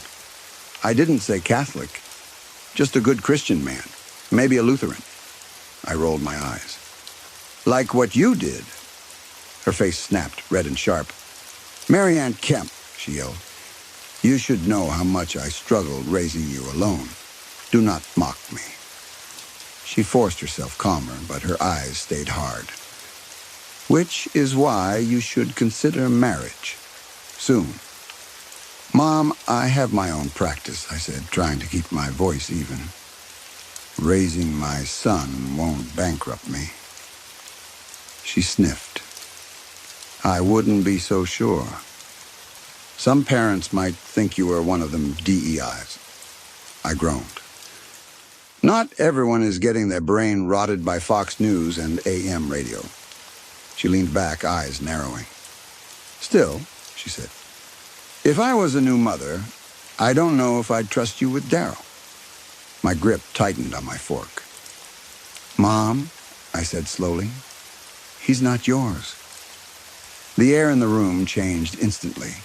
My mother stood so fast, her chair scraped. Take that back, little girl. That's not your child, I said, heart pounding. You need to call the authorities. You can't just keep a kid you found. That's kidnapping. If you feel so strongly about it, she snapped, you can leave. Mom, you're 70, I shot back. You're not in any position to take care of a child. Daryl stopped chewing and stared up at my mother with those huge blue eyes, suddenly quiet, suddenly listening. My mother's face twisted. You know what, Missy? She screamed. I don't think you're in any place to talk. You blacked out and got pregnant. I didn't know my daughter could be such a whore. Something inside me broke loose. You know what, Mom? Fuck you, I said, and stormed upstairs. I slammed my bedroom door and collapsed onto the bed, sobbing into my pillow like I was a child again. It didn't matter that I was 40. Under her words, I always became a smaller version of myself. A girl trying to earn love by being good, by being smart, by being everything she demanded. Eventually, my crying turned into exhaustion, and I fell into a heavy, dreamless sleep. When I woke, it was afternoon. My face felt puffy. My throat hurt. I stared at the ceiling, confused for a second about where I was. The air felt still, too still. Like the house was holding quiet on purpose. 3 soft knocks came from the door. Miss Mary Ann, a small voice said, careful and sweet. Can I come in? My stomach dropped at the sound, not because it was scary, but because it felt wrong in a way I couldn't name. Of course, kiddo, I said automatically. The door opened and Daryl slipped inside. He ran to me and threw himself into my arms, giggling. Hiya, Miss Mary Ann. I held him. And for a moment, everything in my mind tilted. My mother's screaming voice faded like it had never existed. Jerry's face blurred, like a picture left too long in the sun. The smell of blueberry pancakes turned into something else. Dust, old wood, air that hadn't moved in a long time. Daryl pulled back and looked up at me, still smiling. And like a light switching on in a dark room, I understood something I hadn't been able to understand before. Daryl was a good kid. I had adopted him when I came to this house and found him living here alone. This wasn't my mother's house. Not really. It belonged to distant relatives of mine, people who had taken me in when I was young, or at least cared for me enough to fill the walls with photos of me. They weren't here now. They'd moved or died. The details should have been sharp, but they were smeared at the edges. I'd come back to collect some of my old belongings. That was why I was here. That was why the house felt familiar, but wrong, like a memory I'd worn down from touching too often. Daryl grabbed my hand. "Are we going now?" he asked, as if we'd already discussed it. I nodded, still feeling the strange calm settle in, like my mind had decided this version of reality was easier to hold. "Yeah," I said. "Let's go." We went downstairs together, and as we passed the hallway, I noticed the photos again. Only now I saw what I hadn't wanted to see earlier. The pictures weren't of my mother. They were of me and two older relatives, a man and a woman, smiling stiffly in that old-fashioned way. In the graduation photo, the woman on my left wasn't Sharon. It was someone else entirely, someone with a different jawline, different eyes. My stomach turned, and I forced myself to keep walking. I guided Daryl toward the front door. "Are you hungry for dinner?" I asked, trying to sound normal. "No, Miss Marianne," he said. "I'm full." "So those pancakes were good, huh?" I heard myself say, and the words felt like they didn't belong to me, like they were leftovers from a story I'd been telling myself. "They were the best," he chirped. Then he beamed. "You're the best mommy." The word mommy hit me hard, warm and painful at the same time. I kissed his forehead lightly. He smelled like soap and something sweet, like syrup that never fully washed off a child's hands. "I'm so glad," I said, even though part of me couldn't remember when I became his mother. I only knew I was. "Are we going back to my house?" I asked. Yeah, yeah, he shouted, jumping in place. "Okay," I said, voice trembling just slightly. "Grab your things and meet me by the car." I went upstairs and packed quickly. In the bedroom, I found a man's suitcase tucked near the wall. It was packed with collared shirts and a vest, like someone had been ready to leave and never did. For a moment, an image of Jerry flashed in my mind. Jerry standing by the door, Jerry laughing, Jerry holding my hand. Then it slid away again, replaced by emptiness. I emptied the suitcase and filled it with childhood keepsakes, small things I didn't want to leave behind. I carried everything down and loaded it into the back of my car. Then I hesitated. I needed a car seat. I didn't have one in my car. Not yet. Not in the way I remembered. I looked across the yard and saw another car on the property, half hidden by trees. The back window was dusty. The whole thing looked like it hadn't moved in a long time, but through the glass I saw it. A child's car seat, still strapped in. My hands shook as I opened the door and pulled it out. It felt too easy, like I'd done it before. I fitted it into my car and tightened the straps until it was secure. "Mommy," Daryl called, running toward me at full speed. "I'm here," I laughed automatically. "Careful," I said, placing a hand on my belly. "Your brother is in here." Daryl stopped dead. "My brother?" he repeated slowly, and his eyes dropped to my stomach. Those blue eyes sharpened, the childlike softness fading for just a second into something older, something that made my skin prickle. I forced a laugh. "Of course," I said. "Silly. I have so much to do when we get back.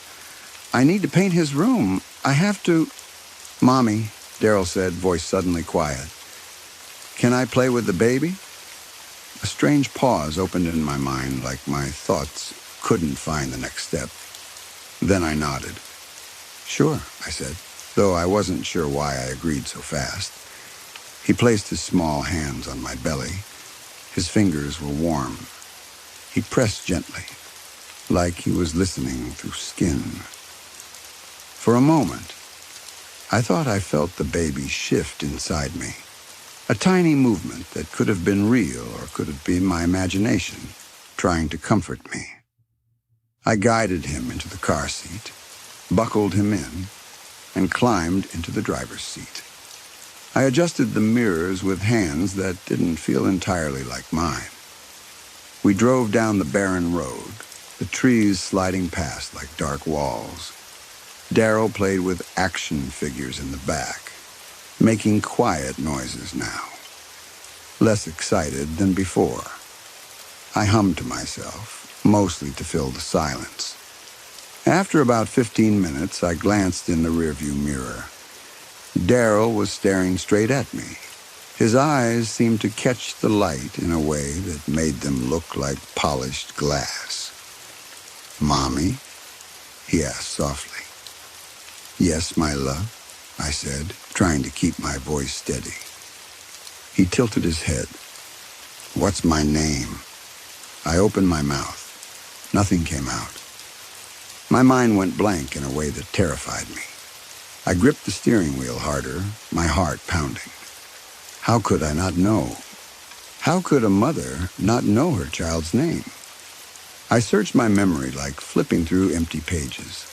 I saw flashes. A blonde head, bunny pajamas, a small hand in mine, the smell of pancakes, a screaming argument that now felt like it belonged to someone else. But no name.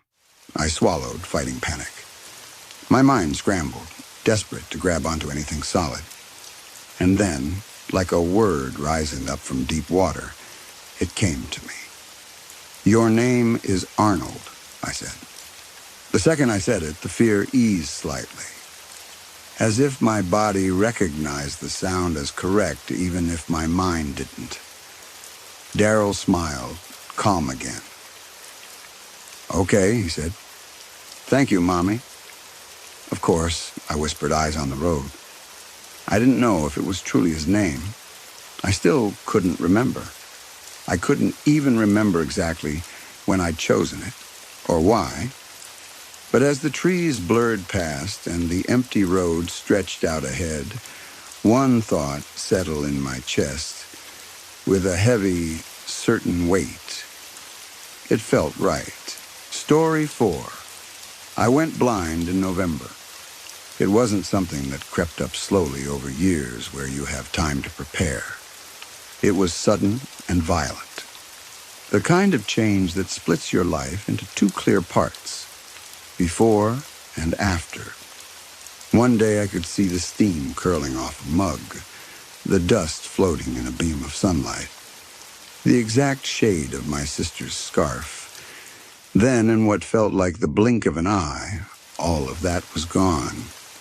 People love to say things like, "At least you still have your other senses," as if losing the one sense that tells you where you are in space is a fair trade. They say it kindly. They mean it as comfort. But it doesn't land that way when you're standing in your own kitchen and you can't tell if you're facing the sink or the stove. When you reach for a cup and knock it over because your hand missed by an inch. When you can hear your phone ringing somewhere in the room and it might as well be on another planet because you don't know which direction to turn. Being plunged into that kind of darkness is like falling into a pit that has no bottom. It isn't just that you can't see. It's that the world stops behaving the way it used to. You start to understand how much of normal life is built on tiny, constant confirmations. Your eyes check that the floor is where it should be. They tell you that a chair is pushed in. They confirm your coffee is on the coaster, not the edge of the table. Without those checks, you have to rebuild your entire day from scratch. The hardest part for me wasn't the big stuff, like not driving or reading signs. It was the small, quiet moments when you're alone and you realize you don't know where anything is. I lived by myself. Before November, that felt like independence. After November, it felt like a cruel joke. My sister helped as much as she could. She took time off work early on, drove me to appointments, sat with me through long conversations with doctors who used careful voices and gave me pamphlets I couldn't read. She tried to keep her tone light in front of me, but I could hear the strain underneath. When she hugged me, she held on longer than usual, like she was trying to transfer safety through her arms. When she wasn't there, it was just me and my apartment and the steady hum of appliances. I started to build systems because I had to. If I didn't create order, the place became a trap. Coffee went in the same spot every morning. Same coaster, same corner of the counter, always to the right of the sink. I would tap the edge of the counter twice with my knuckles, count 2 steps, and that's where I put it. If I put it down anywhere else, there was a good chance I'd never find it again until I knocked it over. The TV remote stayed in my hand until I was completely done watching. Not until I paused it, not until I went to the bathroom, but until the moment I turned the TV off. Then I placed it on my fold-out table, in the exact same position every time, lined up with the table's edge so I could find it by feel. If someone moved it even a few inches, I'd spend 20 minutes patting the table like a fool, feeling my chest tighten with frustration. My sister labeled my clothes hangers with raised letter stickers so I could tell what was what. A for a blue shirt, B for black pants, C for coat. It wasn't perfect, but it kept me from leaving the house wearing something that didn't match. She also moved my cleaning supplies into a single bin so I wouldn't grab the wrong bottle. She put bump dots on my microwave buttons. She taped a thick strip of textured tape along the edge of the bathroom counter so I could tell where it ended. It helped. It really did. But even with all of that, things still went missing sometimes. Not often. Not enough that I panicked at first. I told myself it was normal, part of learning. When you're blind, you misplace things the way sighted people do, except your mistakes cost more time and more bruises.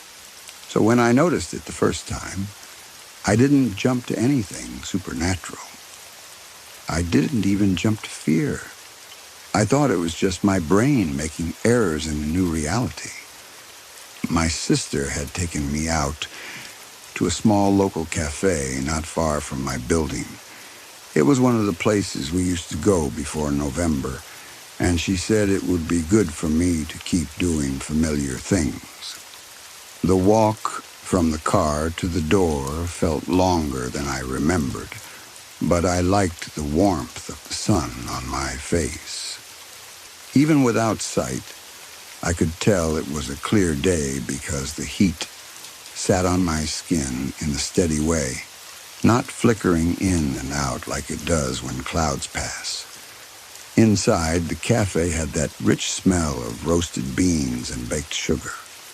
The floor had a slight stickiness near the counter, and the air was loud with voices bouncing off tile. A chair scraped somewhere to my left. A milk steamer hissed. The barista called someone's name, and it made my stomach drop the way it always does when you're in a crowded place and you don't know who's looking at you, if anyone is. My sister guided me to a table. She always asked before she moved me, always warned me about steps.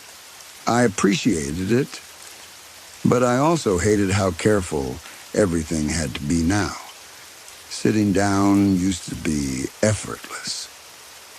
Now it was a small procedure. I ordered what I always ordered, an iced latte. The cup was cold in my hand, condensation slicking my fingers.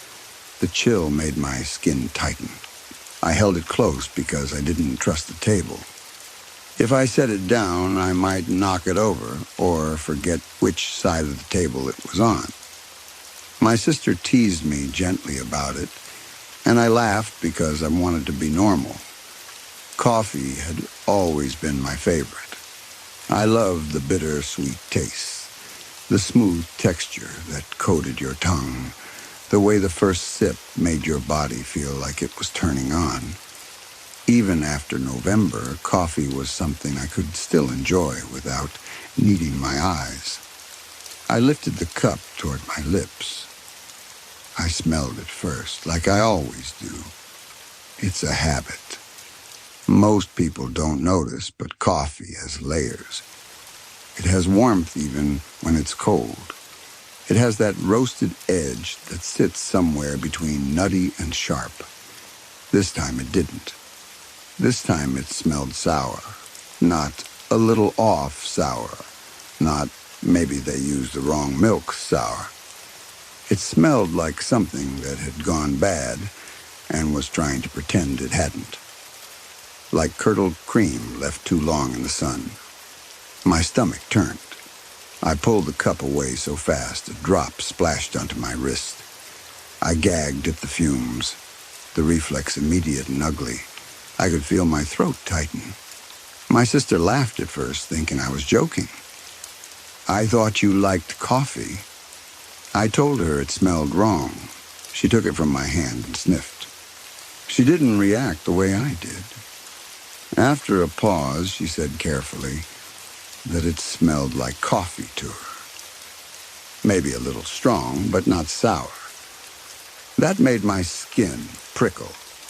If it was really sour, she would smell it too, unless it was only near the lid where my face had been, unless it was my imagination.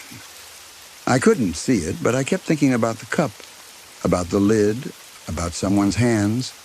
A stupid thought came to me and wouldn't leave. Somebody tried to spike me. It was irrational, but fear doesn't always need logic. Fear just needs a gap in your certainty. My sister swapped drinks with me, she insisted. She said if anything was wrong, she'd rather it happen to her than to me. I didn't like that. But I also didn't want to argue in a crowded cafe where I already felt exposed. I took a drink. It tasted fine. Maybe it was a simple mistake. Maybe the lid on my cup had something on it. Maybe my nose was playing tricks on me. I tried to let it go. Still, the sour smell clung to me the whole ride home, like my brain had recorded it and kept replaying it. The second time happened in my apartment a few days later. It was evening. My sister had come by to drop off groceries and help me put them away. She'd left not long before. I could still smell her perfume faintly on the air, the way it lingers after someone goes. I sat in my recliner and listened to the TV, more for the sound than the content. News anchors, laugh tracks, commercials. It was background noise, so the apartment didn't feel like a sealed box. When I was ready to turn the TV off, I did my usual routine. I held the remote until the screen went silent. Then I reached for my fold-out table. My fingers found the edge. There was something soft there. Fabric. My sister's hat, the one she always forgot. I moved it aside so I could put the remote exactly where it belonged. I set the remote down. I nudged it until it lined up with the table edge. Then I stood up. Moving around the apartment at night was different than during the day. It wasn't that I could see during the day. I couldn't. But during the day, there were sounds from outside, cars passing, neighbors, the building settling. At night, everything felt more closed in, like the air thickened. I started toward the kitchen with small, careful steps. I kept my arms out, palms open, searching for a wall, a doorway, something that would tell me where I was. I knew this path. Recliner to kitchen was 8 steps if I didn't drift. 10 if I did. On step 4, my foot hit something hard. It wasn't a gentle bump like when you tap a chair leg. It was a solid, large object. I lurched forward, arms flailing for balance, my hand sliced through empty air. I couldn't catch myself. I went down hard, my backside slamming into the wood floor so sharply it made my eyes water, even though they didn't work anymore. Pain flashed up my spine. I sat there for a second, stunned, then reached out to find what I'd tripped over. Because whatever it was, it shouldn't have been there. My living room floor was supposed to be clear. I kept it that way on purpose. On hands and knees, I searched the spot. I swept my palms over the floor, feeling dust and a stray dog hair and the cool smoothness of wood. Nothing. I moved my hands wider, searching in a circle. Still nothing. I leaned forward, reaching farther, tracing the path my leg had taken when I tripped. There was nothing there. The object had gone. At that point, I actually laughed, a short, disbelieving sound that came out wrong. I told myself I must have kicked something small without realizing it. Maybe the edge of the fold-out table. Maybe my own shoe had caught on something. It had to be something like that. But the bruise I felt forming on my hip told me it wasn't small. That night, I left every light in the apartment on, even though it made no difference to me. It was an old habit, like light could still protect me somehow. I slept badly. I woke up often, listening for sounds that didn't belong. The worst time happened in the shower. Showers were already hard after November. Everything gets slippery, and the sound of water fills your ears and drowns out the tiny clues you normally use to orient yourself. It's one of the few places where you're completely vulnerable. You can't move fast. You can't hear well. You're naked, hands full, eyes useless. I tried to make it safer. I bought a non-slip mat. I kept my shampoo and soap in a little caddy in the same arrangement every time. Tall bottle on the left, bar soap in the middle, conditioner on the right. I rehearsed the order like a list. That night, I stepped into the tub and pulled the curtain closed. The water hit my shoulders, warm enough to relax the muscles that were always tense now. I let myself breathe. I hummed, the sound echoing off the bathroom tile and coming back to me, thin and lonely, but still mine. I grabbed the shampoo bottle, squeezed it into my palm, and rubbed my hands together. The smell of it rose up clean and sharp, and for a moment I felt almost normal. My hair turned slick under my fingers. Then I heard a clang. It wasn't the gentle tap of a bottle tipping. It sounded like metal hitting porcelain, loud and sudden. My humming stopped in the middle of a note. I froze with shampoo on my hands. Something skidded across the tub floor toward me. I felt it before I understood it. The scrape and vibration through the tub. The movement that made the water change around my ankles. I pulled one foot back, instinctively trying to get away, but the small space betrayed me. A sharp edge sliced into my big toe. Pain burst through me. I shouted, more in surprise than anything, and I jerked back so hard, my shoulders hit the shower wall. Water splashed in my face. The sting in my toe throbbed, hot and immediate. I bent down carefully, hands shaking, and felt around in the water. My fingers brushed something solid and cold. It was a knife, a kitchen knife, heavy, with a straight blade. It was in my shower like it belonged there, like it had always been part of my routine. My breath came fast and shallow. My mind tried to make it make sense. Maybe I'd dropped it earlier. Maybe my sister accidentally left it in the bathroom. But even as I thought those things, I knew they were lies. I couldn't cook much anymore without help. I barely used the big knives. And even if I had been holding a knife in the bathroom, which I hadn't, how would it end up spinning across the tub floor toward my foot? It felt like it had arrived with intent. I wrapped my fingers around the handle, careful not to cut myself again, and held it away from my body like it was alive. My toe bled into the water, and the smell of shampoo mixed with the faint, metallic smell that made my stomach turn. I called for my sister. I didn't even think about it. I just yelled her name and kept yelling until I heard her pounding up my hallway. She must have still been nearby, maybe hadn't left yet, maybe had come back to grab her hat, maybe it was luck. The bathroom door flew open and the rush of cooler air hit my wet skin. "What happened?" she demanded, voice sharp with panic. I told her. I said there was a knife in the shower. She didn't believe me at first. I could hear it in the way she inhaled in the half-second pause. Then she stepped closer, and her breathing changed. She took the knife from my hand without a word, like she didn't want me holding it another second. She asked me where it came from. I told her I didn't know. We checked the kitchen drawer together afterward.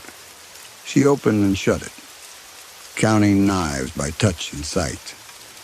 I couldn't see her face, but I could hear how she moved faster than usual. One of the knives was missing, the same kind as the one from the shower. My sister tried to stay calm for me. She said maybe she had brought it in by accident when she was unpacking groceries. Maybe it got stuck in a bag. Maybe it fell somewhere and it got kicked down the hall. She offered explanations like bandages, but I could hear the doubt in her own voice, the way the words didn't sit right. After that, it kept happening. Things went missing or showed up in places they didn't belong. Sometimes it was small and subtle. A mug that felt slightly different, like the handle was on the wrong side when I reached for it. A sweater that should have been soft, feeling rough, like it had been replaced with a cheap copy. A chair that seemed to be angled differently, even though no one had been there. Other times, it was more obvious. I'd reach for my keys in the bowl by the door and find the bowl empty. I'd search my pockets, the counter, the hallway table. Nothing. Then hours later, I'd hear a tiny clink in the kitchen and find the keys sitting in the middle of the counter like they'd been placed there neatly. Once I was sure I left my phone on the couch cushion to my right. I patted the cushion again and again until my palm was sore. I even checked under the couch with the broom handle. I finally gave up. I sat still, furious, trying to breathe through it. Then my phone rang. The sound came from directly in front of me on the coffee table, in the exact center where I never put it because it's too easy to knock off. It rang like it had been there the whole time. I reached out and touched it, and the glass was cool, perfectly still, not vibrating until I answered. I started to feel like my apartment was lying to me. Living blind already forces you to make peace with uncertainty. You learn to accept that you will bump into things. You will drop things. You will misjudge distance. You will have days where every task feels 10 times harder than it should. But what I was dealing with wasn't just difficulty. It was betrayal. My system stopped working because my environment stopped keeping its promises. The remote wasn't where I left it. The coffee coaster wasn't under the cup. The raised letters on hangers weren't matching the clothes they used to match. The tape strip on the bathroom counter didn't feel like it was in the same place. It was still there, but slightly shifted, as if someone had peeled it off and put it back wrong. The more it happened, the more I started to dread normal actions. I became scared of walking across my living room because the floor might suddenly contain something. I became scared of reaching into a drawer because something sharp might be there that wasn't there before. I became scared of the shower because I couldn't see what was waiting on the tub floor. I tried to tell my sister, but I could hear how carefully she listened. How she asked questions that sounded like she was trying to measure how much of this might be grief and stress. She never called me crazy. She never dismissed me. But she spoke to me the way you speak to someone holding a fragile glass. I started staying up late, sitting very still, listening. I learned the sound of my refrigerator shifting on its cycle. I learned the clicks of my radiator. I learned the exact rhythm of my neighbor's footsteps above me. And underneath it all, I waited for another sound, something that didn't fit. Sometimes I thought I heard it. A soft scrape, a faint tap, a whisper of movement, like fabric brushing fabric in a room where no one was. But every time I reached out, there was only air. After a few weeks, I lost what was left of my trust in my own home. Without safety, I tried to regain control the only way I knew how, by finding an explanation, a reason, something that would make this feel less like a haunting and more like a problem with a solution. I started researching using a screen reader on my phone. It took patience. The voice that read the words to me sounded too cheerful for what I was looking for, like it didn't understand the weight of the sentences. I searched through forums for blind people, thinking maybe there was some known phenomenon. People talked about phantom sounds, about the brain filling gaps, about stress making you misremember where you put something. I wanted that to be it. I wanted to be able to say, okay, my mind is under pressure, and it's making mistakes. That would be terrifying in its own way, but at least it would be inside me, something I could maybe manage with help. But some things didn't fit. A sour latte that my sister couldn't smell. A heavy object I tripped over that wasn't there when I searched. A knife appearing in my shower with a fresh cut on my toe. These weren't just forgetfulness. These were events with weight and consequences. I went deeper. I read about sleepwalking, about seizures, about carbon monoxide poisoning, because I'd heard stories about people hallucinating and acting strangely when there's a leak. I bought a detector and my sister installed it. It never beeped. I read about stalking and break-ins, and for a while I was convinced someone had a key and was messing with me, taking things and returning them, moving objects just to make my life harder. That was a horrible thought. But it was at least a human one. Humans do cruel things. Humans like power. Humans like watching someone squirm. So I changed my locks. I asked my sister to check my windows. I put bells on my door like a cheap alarm system. I kept my phone on me at all times. It still happened. Things continued to vanish and reappear, not in the way a person sneaks in and out. There were no signs of entry, no sounds of a door opening. And sometimes the changes were too clean, too impossible. An object wasn't moved from one place to another. It was simply not there, as if it had never existed, until it was there again.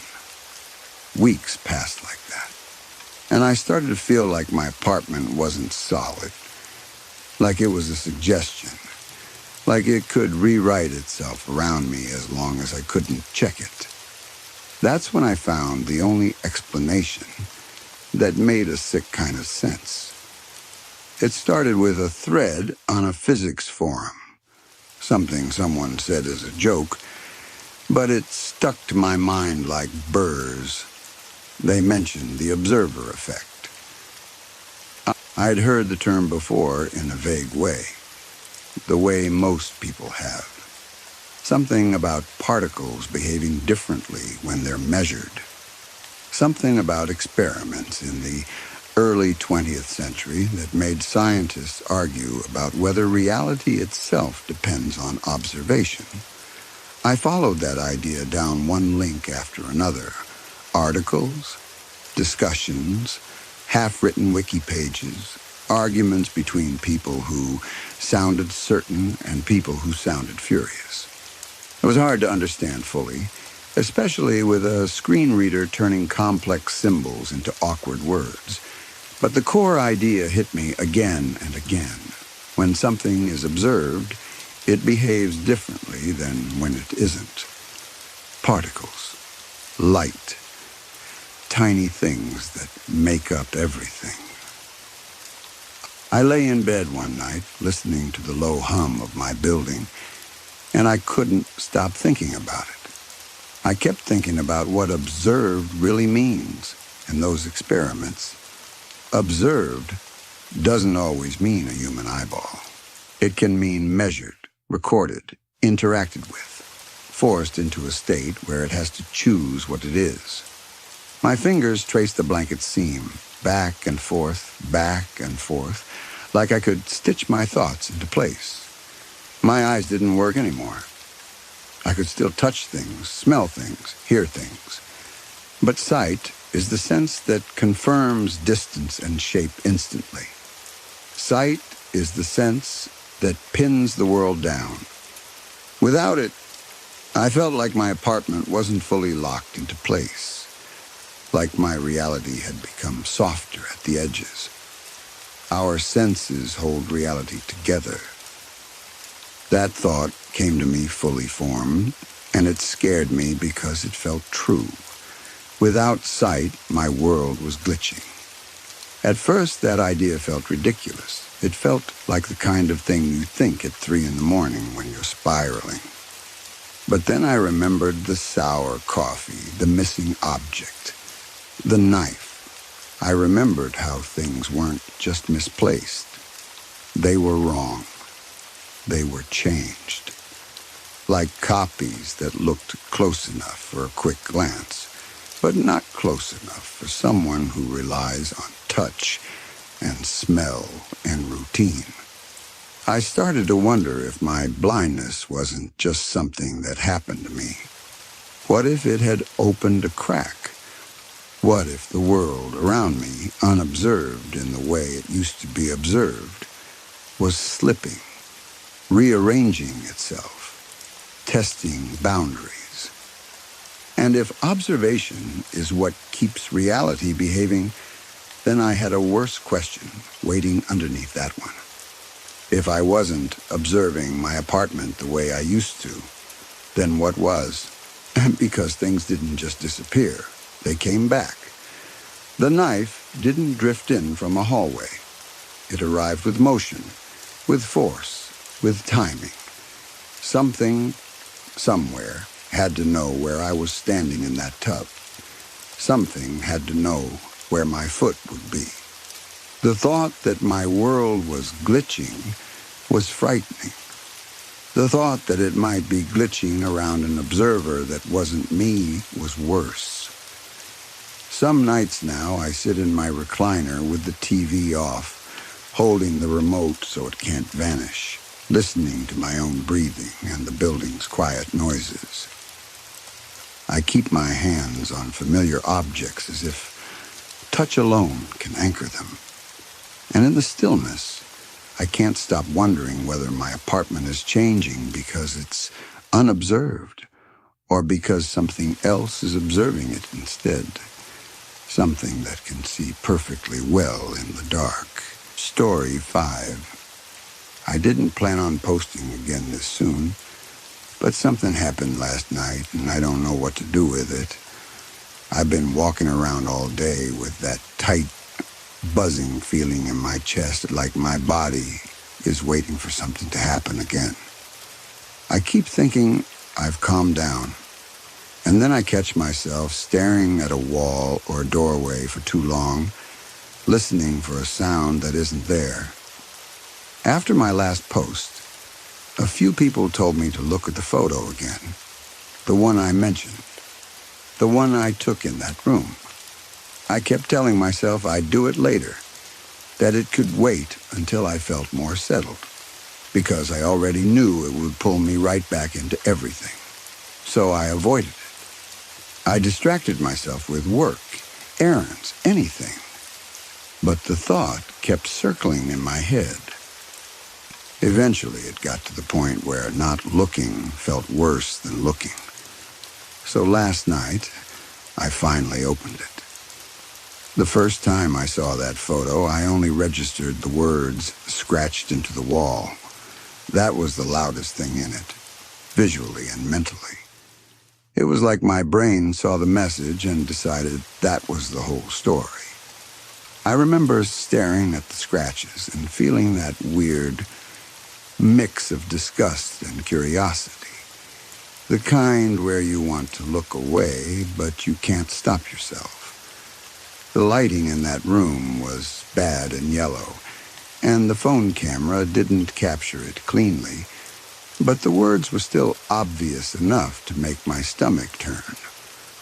When I opened the image again last night, I zoomed in the way people suggested.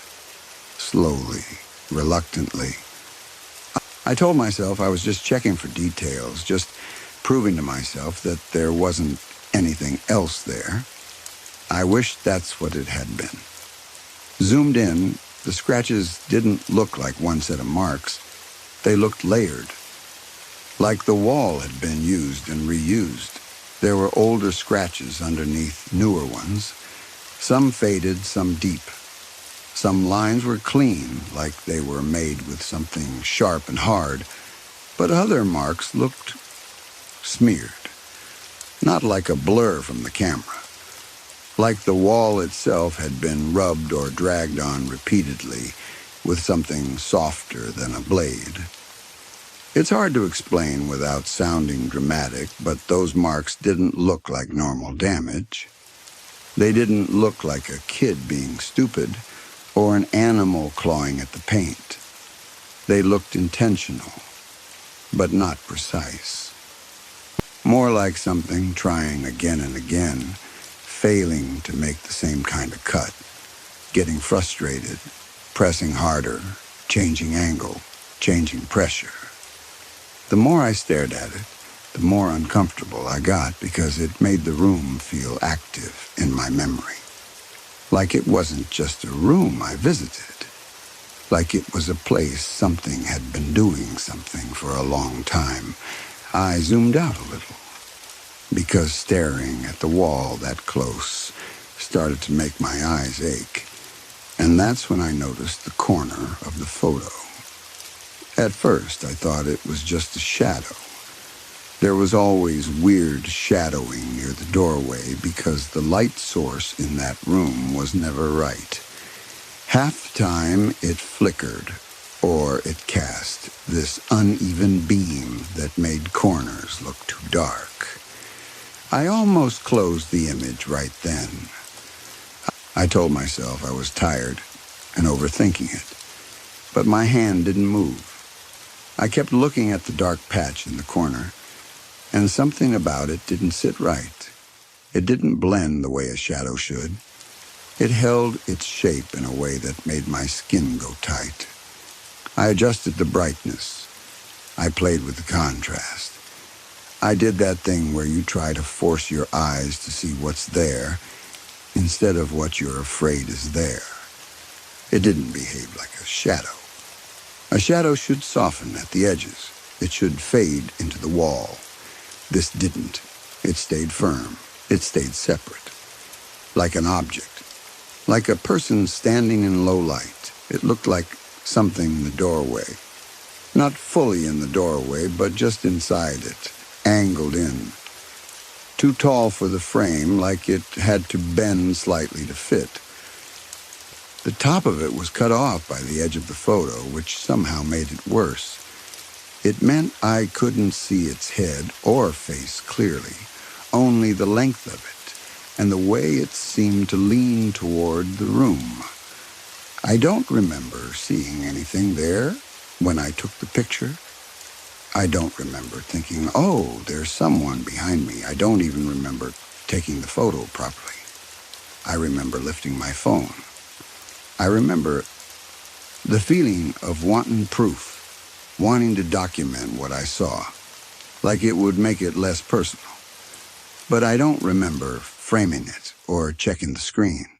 That's what made my hands start shaking.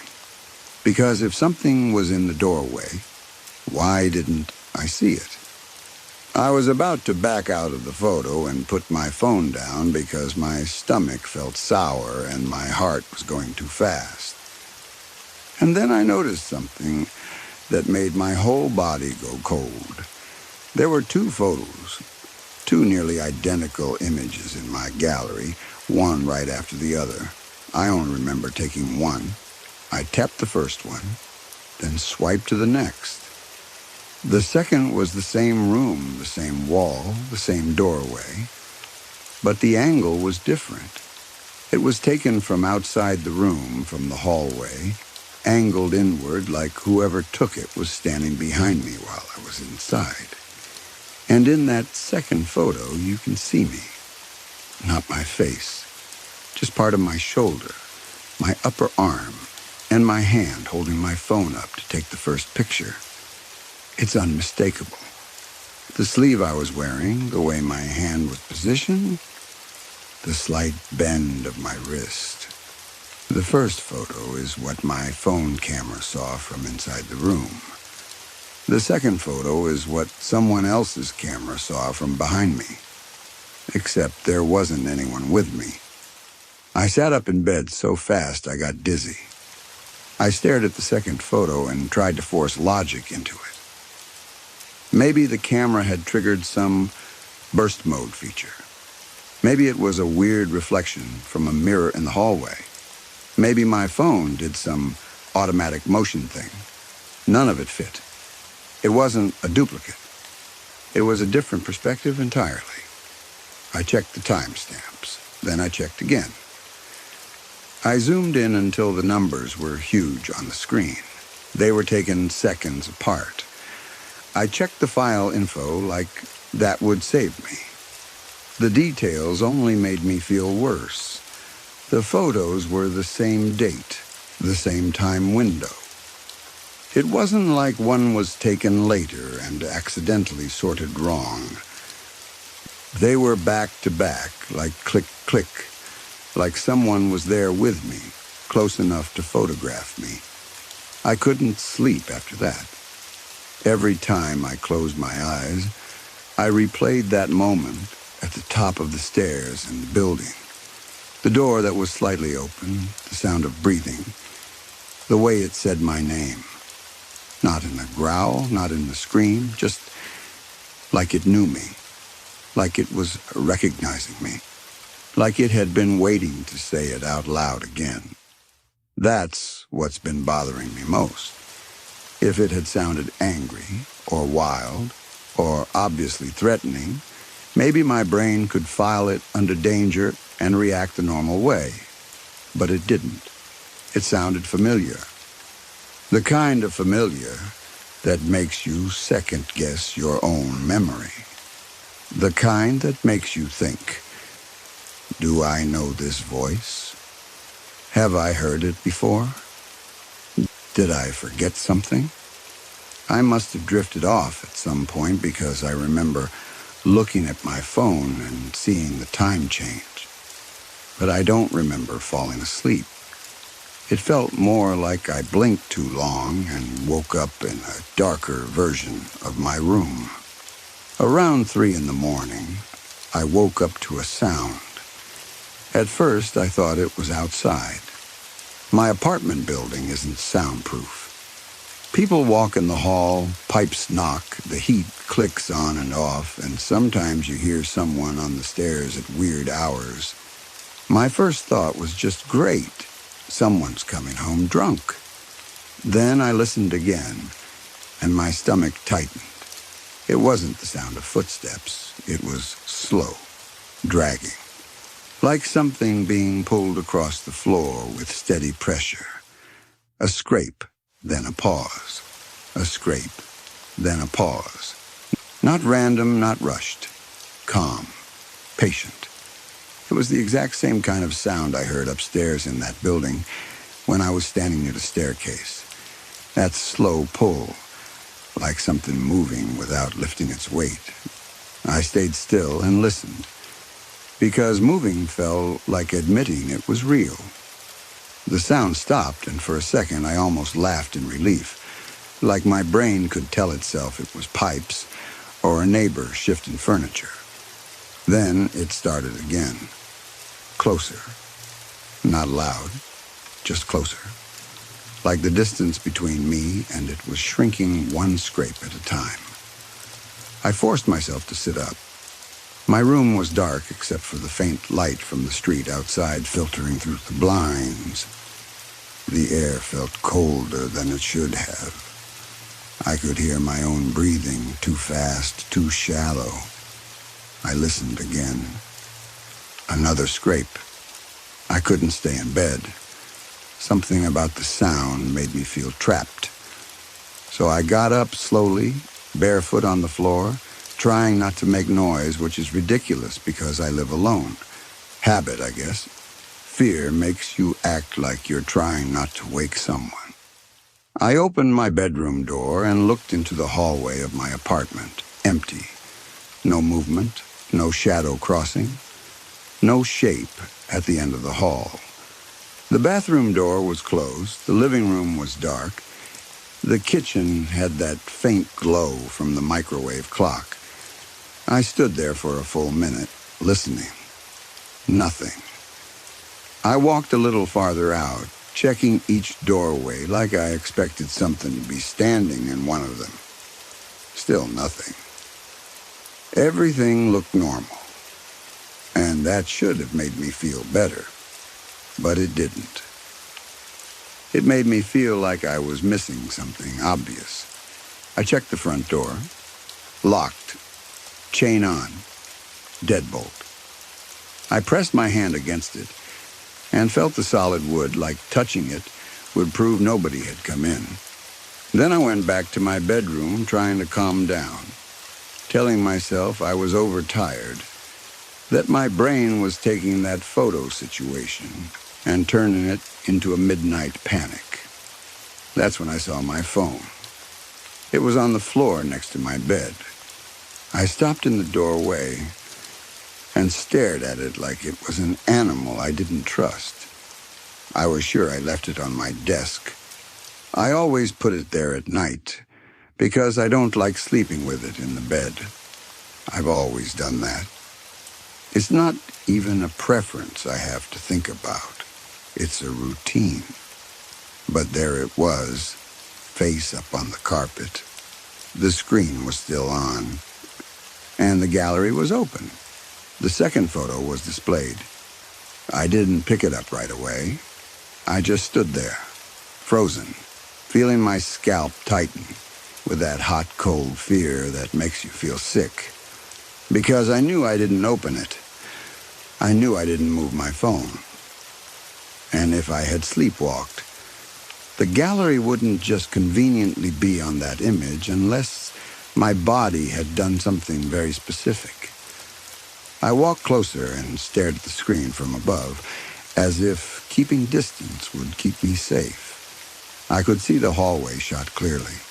My shoulder, my hand, the room beyond. At first, it looked the same as it did earlier. Then I noticed what had changed. The doorway in the photo wasn't empty anymore. Something was closer than it had been before. Not fully visible, but nearer to the frame, leaning in farther. It wasn't like a person stepping closer. It was like a shape that didn't have the right proportions, was pushing itself into view. Long, thin. Wrong in a way I can't put into clean words. The part you could see looked stretched, like it didn't have the right joints, like it had learned how to imitate a body without understanding how a body is supposed to sit in space. The image made my eyes water. That sounds stupid, but it's true. I felt this instant urge to blink hard, like I could clear it away. I didn't think. I just reacted. I dropped to my knees and grabbed the phone, then immediately flinched and let it fall again, like it burned me. It hit the carpet softly, but the sound felt loud in the dark. My heart hammered so hard, it felt like it was shaking my ribs. I turned the phone face down with the back of my hand, not wanting to see it anymore. I didn't even close the app. I just wanted the screen away from me. And even after I turned away, the image stayed in my head like a stain. That partial shape leaning in. The way it looked like it was trying to enter the room in the photo, like it was trying to cross from wherever it was into where I was. I haven't opened the photo again since. I don't want to. I keep thinking about deleting it, but something stops me every time. Part of it is fear that deleting it won't matter. Another part is fear that deleting it will matter. Like it'll make it angry, or make it more real, or remove the only proof I have that I'm not making this up. But the photos aren't even the worst part anymore. Something else has been happening, and I don't think it's a coincidence. I've been hungry. Not normal hunger. Not I skipped dinner hunger. I've been eating full meals, and it doesn't go away. It doesn't fade. It sits in my body like a constant emptiness, like I'm missing something I can't name. Food helps for maybe 10 minutes, then it comes back, dull and steady, like a low alarm. The feeling is so specific that it scares me because it's familiar. I remember feeling like this before. After the flood. I don't want to go into that part in detail yet. Even thinking about it makes my throat tighten. But my body remembers it. Even if my mind tries to keep it locked away. I remember days where I felt hollow, like my insides were scraped clean, like no amount of eating could fill the space. Now, back then there were other things going on too. Confusion, lost time, people telling me things I didn't remember. I told myself it was stress, trauma, lack of sleep. I wanted it to be normal so badly that I forced it into a normal shape. Now it's back, and it's happening right after I went back to that building. I don't know how to explain this without sounding completely insane, but I don't think whatever was in that place stayed there. I don't know if it followed me or if it was already here and I only started noticing it again. That's the worst part. I can't tell if I brought something home or if I just reopened my eyes to something that never left. Earlier today, I checked my reflection, and I don't even know why.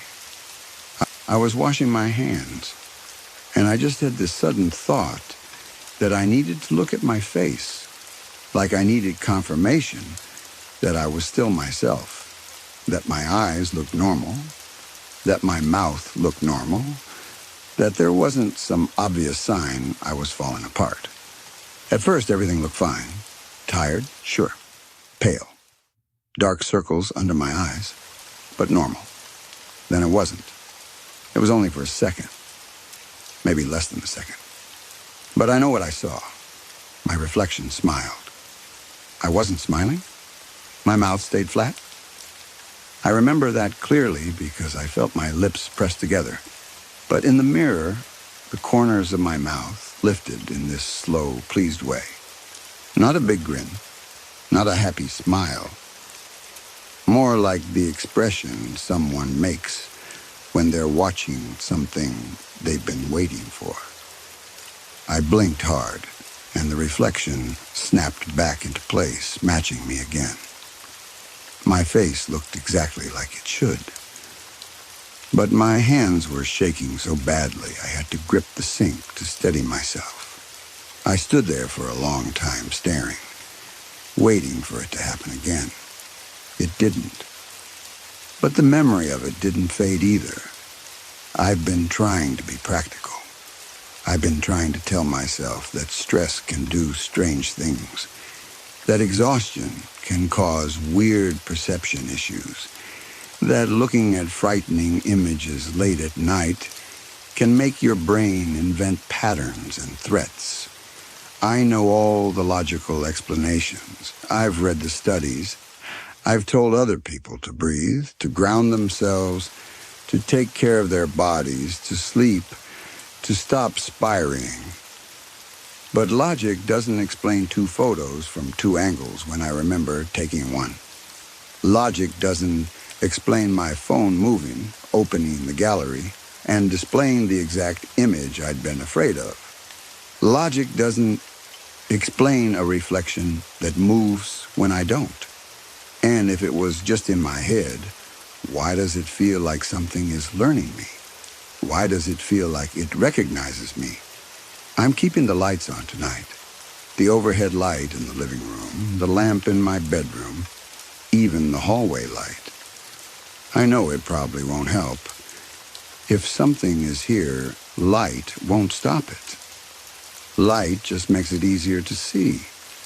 And I don't know if that's what I want. I keep thinking about that voice at the top of the stairs. The way it said my name like it belonged in its mouth. If anyone here has experienced anything like this after going back to a place tied to something bad, I need to know. I need to know if this sounds familiar to anyone. If anyone has dealt with the feeling that something came back with them, or that they brought themselves back to it. Because I don't think this is just in my head anymore. And I don't think it's outside either. I think it's getting closer.